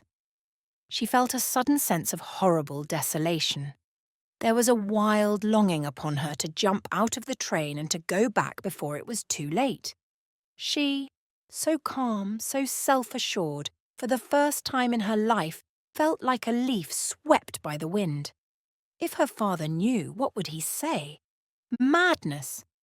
Yes, just that. Madness. For the first time in her life she was swept away by emotion, swept away to the point of doing a thing which even she knew to be incredibly foolish and reckless. She was enough Van Alden's daughter to realise her own folly, and level-headed enough to condemn her own action. But she was his daughter in another sense also. She had that same iron determination that would have what it wanted, and once it had made up its mind, would not be balked. From her cradle she had been self-willed. The very circumstances of her life had developed that self-will in her. It drove her now remorselessly. Well, the die was cast. She must go through with it now. She looked up, and her eyes met those of the woman sitting opposite. She had a sudden fancy that in some way this other woman had read her mind. She saw in those grey eyes understanding and, yes, compassion. It was only a fleeting impression. The faces of both women hardened to well-bred impassiveness. Mrs. Kettering took up a magazine, and Catherine Grey looked out of the window and watched a seemingly endless vista of depressing streets and suburban houses. Ruth found an increasing difficulty in fixing her mind on the printed page in front of her. In spite of herself, 1,000 apprehensions preyed on her mind. What a fool she had been! What a fool she was! Like all cool and self-sufficient people, when she did lose her self-control, she lost it thoroughly. It was too late. Was it too late? Oh, for someone to speak to, for someone to advise her. She had never before had such a wish. She would have scorned the idea of relying on any judgment other than her own. But now, what was the matter with her? Panic? Yes, that would describe it best. Panic. She, Ruth Kettering, was completely and utterly panic-stricken. She stole a covert glance at the figure opposite. If only she knew someone like that, some nice, cool, calm, sympathetic creature. That was the sort of person one could talk to, but you can't, of course, confide in a stranger. And Ruth smiled to herself a little at the idea. She picked up the magazine again. Really, she must control herself. After all, she had thought all this out. She had decided of her own free will. What happiness had she ever had in her life up to now? She said to herself restlessly, "Why shouldn't I be happy? No one will ever know." It seemed no time before Dover was reached. Ruth was a good sailor. She disliked the cold and was glad to reach the shelter of the private cabin she had telegraphed for. Although she would not have admitted the fact, Ruth was in some ways superstitious. She was of the order of people to whom coincidence appeals. After disembarking at Calais and settling herself down with her maid in her double compartment in the blue train, she went along to the luncheon car. It was with a little shock of surprise that she found herself set down to a small table with, opposite her, the same woman who had been her vis-à-vis in the Pullman. A faint smile came to the lips of both women. "This is quite a coincidence," said Mrs. Kettering. "I know," said Catherine. "It is odd the way things happen." A flying attendant shot up to them with the wonderful velocity always displayed by the Compagnie Internationale des Wagons Lits, and deposited 2 cups of soup. By the time the omelette succeeded the soup, they were chatting together in friendly fashion. "It will be heavenly to get into the sunshine," sighed Ruth. I am sure it will be a wonderful feeling. You know the Riviera well? No, this is my first visit. Fancy that. You go every year, I expect. Practically. January and February in London are horrible. I have always lived in the country. They are not very inspiring months there either. Mostly mud. What made you suddenly decide to travel? Money, said Catherine. For 10 years I have been a paid companion with just enough money of my own to buy myself strong country shoes. Now I have been left what seems to me a fortune, though I dare say it would not seem so to you. Now I wonder why you say that it would not seem so to me. Catherine laughed. I don't really know. I suppose one forms impressions without thinking of it.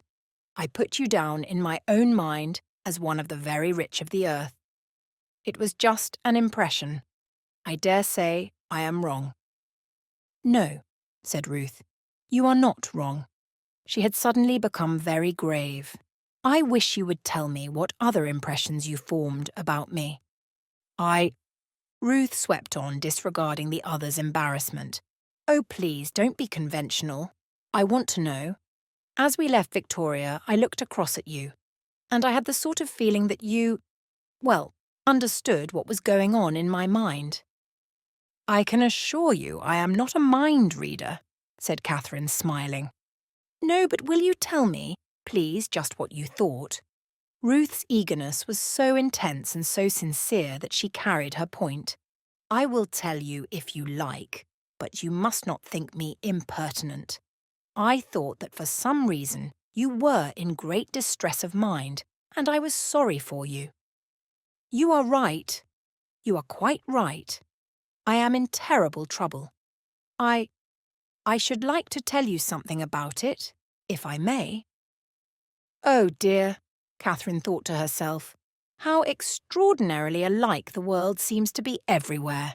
People were always telling me things in St. Mary Mead, and it is just the same thing here, and I don't really want to hear anybody's troubles.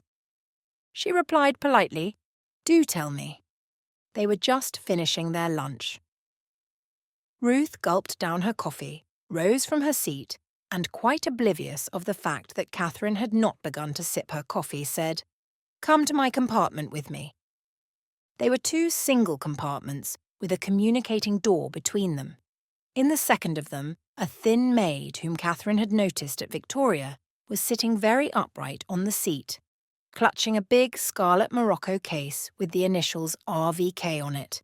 Mrs. Kettering pulled the communicating door to and sank down on the seat. Catherine sat down beside her. I am in trouble and I don't know what to do. There is a man whom I am fond of, very fond of indeed. We cared for each other when we were young, and we were thrust apart most brutally and unjustly. Now we have come together again. Yes. I am going to meet him now. Oh, I dare say you think it is all wrong, but you don't know the circumstances. My husband is impossible. He has treated me disgracefully. Yes, said Catherine again. What I feel so badly about is this. I have deceived my father. It was he who came to see me off at Victoria today. He wishes me to divorce my husband, and of course he has no idea that I am going to meet this other man. He would think it extraordinarily foolish. Well, don't you think it is? I suppose it is. Ruth Kettering looked down at her hands. They were shaking violently. But I can't draw back now. Why not? It is all arranged, and it would break his heart. Don't you believe it, said Catherine robustly. Hearts are pretty tough. He will think I have no courage, no strength of purpose. It seems to me an awfully silly thing that you are going to do, said Catherine. I think you realise that yourself. Ruth Kettering buried her face in her hands. I don't know. Ever since I left Victoria, I have had a horrible feeling of something that is coming to me, very soon, that I can't escape. She clutched convulsively at Catherine's hand. You must think I am mad talking to you like this, but I tell you, I know something horrible is going to happen." "Don't think it," said Catherine. "Try to pull yourself together. You could send your father a wire from Paris if you like, and he would come to you at once." The other brightened. "Yes, I could do that. Dear old Dad. It is queer, but I never knew until today how terribly fond of him I am." She sat up and dried her eyes with a handkerchief. "I have been very foolish. Thank you so much for letting me talk to you. I don't know why I got into such a queer, hysterical state." She got up. "I am quite all right now. I suppose, really, I just needed someone to talk to. I can't think now why I have been making such an absolute fool of myself." Catherine got up too. "I am so glad you feel better," she said, trying to make her voice sound as conventional as possible. She was only too well aware that the aftermath of confidences is embarrassment. She added tactfully, "I must be going back to my own compartment." She emerged into the corridor at the same time as the maid was also coming out from the next door. The latter looked towards Catherine, over her shoulder, and an expression of intense surprise showed itself on her face. Catherine turned also, but by that time whoever it was who had aroused the maid's interest had retreated into his or her compartment, and the corridor was empty. Catherine walked down it to regain her own place, which was in the next coach. As she passed the end compartment, the door opened and a woman's face looked out for a moment and then pulled the door to sharply. It was a face not easily forgotten, as Catherine was to know when she saw it again. A beautiful face, oval and dark, very heavily made up in a bizarre fashion. Catherine had a feeling that she had seen it before somewhere. She regained her own compartment without other adventure, and sat for some time thinking of the confidence which had just been made to her. She wondered idly who the woman in the mink coat might be, wondered also how the end of her story would turn out. If I have stopped anyone from making an idiot of themselves, I suppose I have done good work, she thought to herself. But who knows? That is the kind of woman who is hard-headed and egotistical all her life, and it might be good for her to do the other sort of thing for a change. Oh well, I don't suppose I shall ever see her again. She certainly won't want to see me again. That is the worst of letting people tell you things. They never do. She hoped that she would not be given the same place at dinner. She reflected, not without humour, that it might be awkward for both of them. Leaning back with her head against a cushion, she felt tired and vaguely depressed. They had reached Paris, and the slow journey round the Ceinture, with its interminable stops and waits, was very wearisome. When they arrived at the Gare de Lyon, she was glad to get out and walk up and down the platform.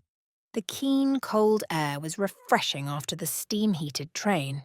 She observed with a smile that her friend of the mink coat was solving the possible awkwardness of the dinner problem in her own way. A dinner basket was being handed up and received through the window by the maid. When the train started once more, and dinner was announced by a violent ringing of bells, Catherine went along to it much relieved in mind. Her vis-à-vis tonight was of an entirely different kind. A small man, distinctly foreign in appearance, with a rigidly waxed moustache and an egg-shaped head which he carried rather on one side. Catherine had taken in a book to dinner with her. She found the little man's eyes fixed upon it with a kind of twinkling amusement. "I see, madame, that you have a Roman policier. You are fond of such things." "They amuse me," Catherine admitted. The little man nodded with the air of complete understanding.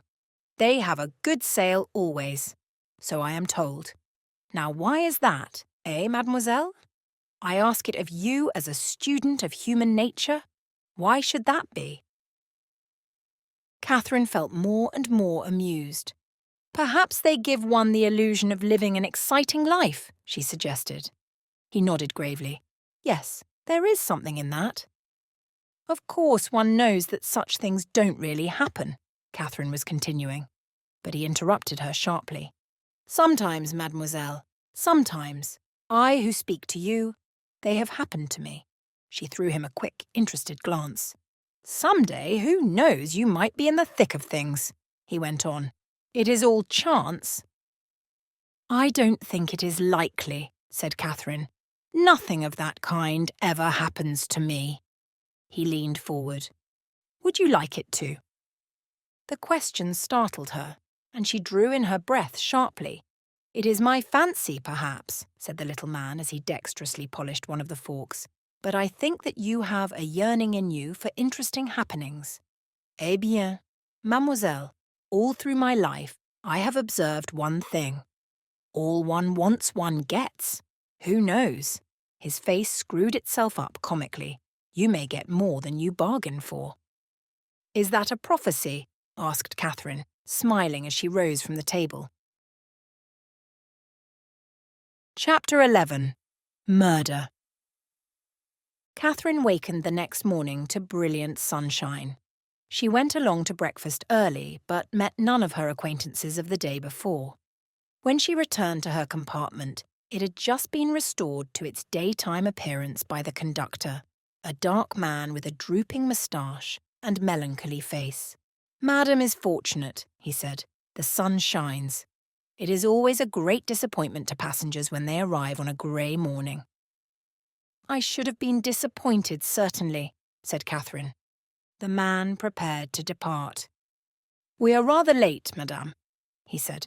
"I will let you know just before we get to Nice." Catherine nodded. She sat by the window, entranced by the sunlit panorama.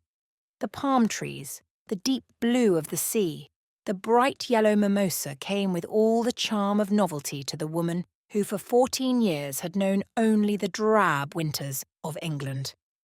When they arrived at Cannes, Catherine got out and walked up and down the platform. She was curious about the lady in the mink coat and looked up at the windows of her compartment. The blinds were still drawn down, the only ones to be so on the whole train. Catherine wondered a little, and when she re-entered the train she passed along the corridor and noticed that these two compartments were still shuttered and closed. The lady of the mink coat was clearly no early riser. Presently the conductor came to her and told her that in a few minutes the train would arrive at Nice. Catherine handed him a tip. The man thanked her, but still lingered. There was something odd about him.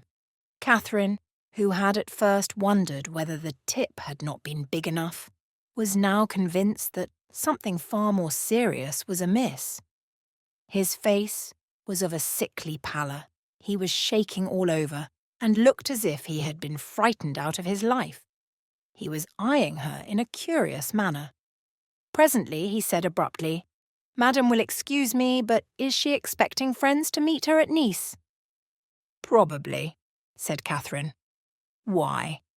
But the man merely shook his head and murmured something that Catherine could not catch and moved away, not reappearing until the train came to rest at the station, when he started handing her belongings down from the window. Catherine stood for a moment or two on the platform rather at a loss, but a fair young man with an ingenuous face came up to her and said rather hesitatingly, "Miss Grey, is it not?" Catherine said that it was, and the young man beamed upon her seraphically and murmured, "I am Chubby, you know, Lady Tamplin's husband. I expect she mentioned me, but perhaps she forgot. Have you got your billet de baggage? I lost mine when I came out this year, and you would not believe the fuss they made about it. Regular French red tape." Catherine produced it, and was just about to move off beside him when a very gentle and insidious voice murmured in her ear, "A little moment, madam, if you please." Catherine turned to behold an individual who made up for insignificance of stature by a large quantity of gold lace and uniform. The individual explained. There were certain formalities. Madame would perhaps be so kind as to accompany him. The regulations of the police. He threw up his arms. Absurd, doubtless, but there it was. Mr. Chubby Evans listened with a very imperfect comprehension, his French being of a limited order. "So like the French," murmured Mr. Evans. He was one of those staunch patriotic Britons who, having made a portion of a foreign country their own, strongly resent the original inhabitants of it. Always up to some silly dodge or other. They've never tackled people on the station before, though. This is something quite new. I suppose you'll have to go. Catherine departed with her guide. Somewhat to her surprise, he led her towards a siding where a coach of the departed train had been shunted. He invited her to mount into this, and, preceding her down the corridor, held aside the door of one of the compartments. In it was a pompous-looking official personage, and with him a nondescript being who appeared to be a clerk. The pompous-looking personage rose politely, bowed to Catherine, and said, "You will excuse me, madame, but there are certain formalities to be complied with. Madame speaks French, I trust." "Sufficiently, I think, monsieur," replied Catherine in that language. "That is good. Pray be seated, madame. I am Monsieur Coe, the commissary of police." He blew out his chest importantly, and Catherine tried to look sufficiently impressed. "You wish to see my passport?" she inquired. "Here it is." The commissary eyed her keenly and gave a little grunt. "Thank you, madame," he said, taking the passport from her. He cleared his throat. "But what I really desire is a little information." "Information?" The commissary nodded his head slowly. "About a lady who has been a fellow passenger of yours. You lunched with her yesterday." "I am afraid I can't tell you anything about her. We fell into conversation over our meal, but she is a complete stranger to me. I have never seen her before." "And yet," said the commissary sharply, "you returned to her compartment with her after lunch and sat talking for some time." "Yes," said Catherine, "that is true." The commissary seemed to expect her to say something more. He looked at her encouragingly. "Yes, madame?" "Well, monsieur," said Catherine, "you can, perhaps, give me some kind of idea of that conversation?" "I could," said Catherine, "but at the moment I see no reason to do so." In somewhat British fashion, she felt annoyed. This foreign official seemed to her impertinent. "No reason?" cried the commissary. "Oh yes, madame, I can assure you that there is a reason." "Then perhaps you will give it to me." The commissary rubbed his chin thoughtfully for a minute or two without speaking. "Madam," he said at last, "the reason is very simple. The lady in question was found dead in her compartment this morning." "Dead?" gasped Catherine. "What was it? Heart failure?" "No," said the commissary in a reflective, dreamy voice. "No, she was murdered." "Murdered?" cried Catherine. "So you see, madame, why we are anxious for any information we can possibly get. But surely her maid. The maid has disappeared." "Oh." Catherine paused to assemble her thoughts. "Since the conductor had seen you talking with her in her compartment, he quite naturally reported the fact to the police. And that is why, madame, we have detained you, in the hope of gaining some information." "I am very sorry," said Catherine. "I don't even know her name." "Her name is Kettering. That we know from her passport and from the labels on her luggage. If we—" There was a knock on the compartment door. Monsieur Coe frowned. He opened it about 6 inches. "What is the matter?" he said peremptorily. "I cannot be disturbed." The egg-shaped head of Catherine's dinner acquaintance showed itself in the aperture. On his face was a beaming smile. "My name," he said, "is Hercule Poirot." "Not," the commissary stammered, "not the Hercule Poirot?" "The same," said Monsieur Poirot. "I remember meeting you once, Monsieur Coe, at the Sûreté in Paris, though doubtless you have forgotten me." "Not at all, monsieur, not at all," declared the commissary heartily. "But enter, I pray of you. You know of this?" "Yes, I know," said Hercule Poirot. "I came to see if I might be of any assistance." "We should be flattered," replied the commissary promptly. "Let me present you, Monsieur Poirot, to—" He consulted the passport he still held in his hand. "To Mademoiselle Grey. Poirot smiled across at Catherine. "It is strange, is it not," he murmured, "that my words should have come true so quickly. Mademoiselle, alas, can tell us very little," said the commissary. "I have been explaining," said Catherine, "that this poor lady was a complete stranger to me." Poirot nodded. "But she talked to you, did she not?" he said gently. "You formed an impression. Is it not so?" "Yes," said Catherine thoughtfully. "I suppose I did." "And that impression was—" "Yes, mademoiselle." The commissary jerked himself forward. "Let us by all means have your impressions." Catherine sat turning the whole thing over in her mind. She felt in a way as if she were betraying a confidence, but with that ugly word murder ringing in her ears, she dared not keep anything back. Too much might hang upon it. So, as nearly as she could, she repeated word for word the conversation she had had with the dead woman. "That is interesting," said the commissary, glancing at the other.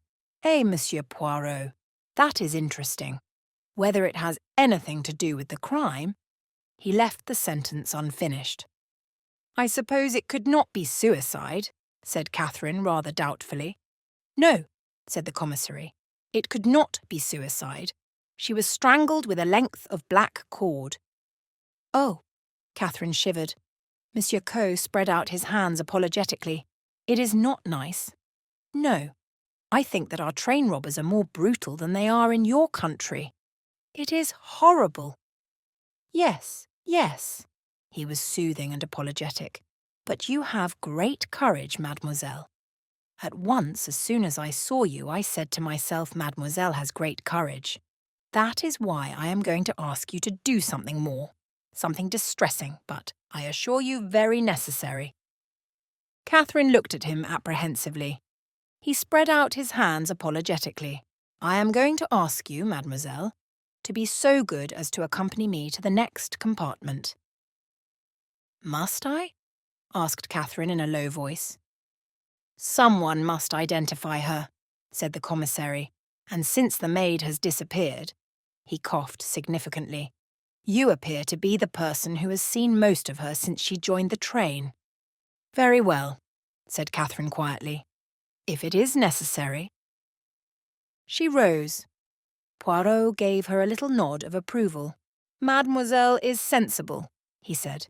"May I accompany you, Monsieur Coe?" "Enchanted, my dear Monsieur Poirot." They went out into the corridor, and Monsieur Coe unlocked the door of the dead woman's compartment. The blinds on the far side had been drawn halfway up to admit light. The dead woman lay on the berth to their left, in so natural a posture that one could have thought her asleep. The bedclothes were drawn up over her, and her head was turned to the wall, so that only the red auburn curls showed. Very gently, Monsieur Coe laid a hand on her shoulder and turned the body back, so that the face came into view. Catherine flinched a little and dug her nails into her palms. A heavy blow had disfigured the features almost beyond recognition. Poirot gave a sharp exclamation. "When was that done, I wonder?" he demanded. "Before death or after?" "The doctor says after," said Monsieur Coe. "Strange," said Poirot, drawing his brows together. He turned to Catherine. "Be brave, mademoiselle. Look at her well. Are you sure that this is the woman you talked to in the train yesterday?" Catherine had good nerves. She steeled herself to look long and earnestly at the recumbent figure. Then she leaned forward and took up the dead woman's hand. "I am quite sure," she replied at length. "The face is too disfigured to recognize, but the build and carriage and hair are exact, and besides I noticed this." She pointed to a tiny mole on the dead woman's wrist. "While I was talking to her." "Bon," approved Poirot. "You are an excellent witness, mademoiselle. There is, then, no question as to the identity. But it is strange, all the same." He frowned down on the dead woman in perplexity. Monsieur Coe shrugged his shoulders. "The murderer was carried away by rage, doubtless," he suggested. "If she had been struck down, it would have been comprehensible. mused Poirot. But the man who strangled her slipped up behind and caught her unawares. A little choke, a little gurgle. That is all that would be heard. And then afterwards, that smashing blow on her face. Now why? Did he hope that if the face were unrecognisable she might not be identified? Or did he hate her so much that he could not resist striking that blow even after she was dead? Catherine shuddered, and he turned at once to her kindly. "You must not let me distress you, mademoiselle," he said. "To you this is all very new and terrible. To me, alas, it is an old story. One moment, I pray of you both." They stood against the door watching him as he went quickly round the compartment. He noted the dead woman's clothes neatly folded on the end of the berth, the big fur coat that hung from a hook, and the little red lacquer hat tossed up on the rack. Then he passed through into the adjoining compartment, that in which Catherine had seen the maid sitting. Here the berth had not been made up. 3 or 4 rugs were piled loosely on the seat. There was a hat box and a couple of suitcases. He turned suddenly to Catherine. "You were in here yesterday," he said. "Do you see anything changed, anything missing?" Catherine looked carefully round both compartments. "Yes," she said, "there is something missing. A scarlet morocco case. It had the initials RVK on it. It might have been a small dressing case or a big jewel case. When I saw it, the maid was holding it." "Ah," said Poirot. "But surely," said Catherine, Of course I don't know anything about such things, but surely it is plain enough, if the maid and the jewel case are missing." "You mean that it was the maid who was the thief?" "No, mademoiselle. There is a very good reason against that." "What?" "The maid was left behind in Paris." He turned to Poirot. "I should like you to hear the conductor's story yourself," he murmured confidentially. "It is very suggestive." "Mademoiselle would doubtless like to hear it also," said Poirot. "You do not object, monsieur le commissaire?" "No," said the commissary, who clearly did object very much. "No, certainly, monsieur Poirot, if you say so. You have finished here." "I think so. One little minute." He had been turning over the rugs, and now he took one to the window and looked at it, picking something off it with his fingers. "What is it?" demanded Monsieur Cole sharply. 4 auburn hairs." He bent over the dead woman. "Yes, they are from the head of Madame." "And what of it? Do you attach importance to them?" Poirot let the rug drop back on the seat. "What is important? What is not? One cannot say at this stage, but we must note each little fact carefully." They went back again into the first compartment, and in a minute or 2 the conductor of the carriage arrived to be questioned. "Your name is Pierre Michel," said the commissary. "Yes, monsieur le commissaire." "I should like you to repeat to this gentleman," he indicated Poirot, "the story that you told me as to what happened in Paris." "Very good, monsieur le commissaire. It was after we had left the Gare de Lyon. I came along to make the beds, thinking that Madame would be at dinner, but she had a dinner basket in her compartment. She said to me that she had been obliged to leave her maid behind in Paris, so that I need make up only one berth. She took her dinner basket into the adjoining compartment and sat there while I made up the bed. Then she told me that she did not wish to be wakened early in the morning, that she liked to sleep on. I told her I quite understood, and she wished me good night." "You yourself did not go into the adjoining compartment?" "No, monsieur." "Then you did not happen to notice if a scarlet morocco case was amongst the luggage there?" "No, monsieur, I did not." "Would it have been possible for a man to have been concealed in the adjoining compartment?" The conductor reflected. "The door was half open," he said. "If a man had stood behind that door, I should not have been able to see him. But he would of course have been perfectly visible to Madame when she went in there." "Quite so," said Poirot. "Is there anything more you have to tell us?" "I think that is all, monsieur. I can remember nothing else." "And now this morning?" prompted Poirot. As Madame had ordered, I did not disturb her. It was not until just before Cannes that I ventured to knock at the door. Getting no reply, I opened it. The lady appeared to be in her bed asleep. I took her by the shoulder to rouse her, and then— "And then you saw what had happened," volunteered Poirot. "Très bien. I think I know all I want to know." "I hope, Monsieur le Commissaire, it is not that I have been guilty of any negligence," said the man piteously. "Such an affair to happen on the blue train. It is horrible." "Console yourself," said the commissary. "Everything will be done to keep the affair as quiet as possible, if only in the interests of justice. I cannot think you have been guilty of any negligence." "And Monsieur le Commissaire will report as much to the company?" But certainly, said Monsieur Coe impatiently. "That will do now." The conductor withdrew. "According to the medical evidence," said the commissary, "the lady was probably dead before the train reached Lyons. Who then was the murderer? From Mademoiselle's story it seems clear that somewhere on her journey she was to meet this man of whom she spoke. Her action in getting rid of the maid seems significant. Did the man join the train at Paris, and did she conceal him in the adjoining compartment? If so, they may have quarrelled, and he may have killed her in a fit of rage. That is one possibility. The other, and the more likely to my mind, is that her assailant was a train robber travelling on the train, that he stole along the corridor unseen by the conductor, killed her, and went off with the red morocco case, which doubtless contained jewels of some value.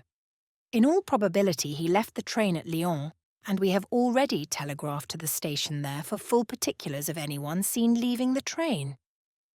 "Or he might have come on to Nice," suggested Poirot. "He might," agreed the commissary, "but that would be a very bold course." Poirot let a minute or two go by before speaking, and then he said, "In the latter case, you think the man was an ordinary train robber?" The commissary shrugged his shoulders. "It depends. We must get hold of the maid. It is possible that she has the red morocco case with her. If so, then the man of whom she spoke to Mademoiselle may be concerned in the case, and the affair is a crime of passion. I myself think the solution of a train robber is the more probable. These bandits have become very bold of late." Poirot looked suddenly across to Catherine. "And you, mademoiselle," he said, "you heard and saw nothing during the night?" "Nothing," said Catherine. Poirot turned to the commissary. "We need detain mademoiselle no longer, I think," he suggested. The latter nodded. "She will leave us her address," he said. Catherine gave him the name of Lady Tamplin's villa. Poirot made her a little bow. "You permit that I see you again, mademoiselle?" he said. "Or have you so many friends that your time will be all taken up?" "On the contrary," said Catherine, "I shall have plenty of leisure, and I shall be very pleased to see you again." "Excellent," said Poirot, and gave her a little friendly nod. "This shall be a Roman policier à nous. We will investigate this affair together.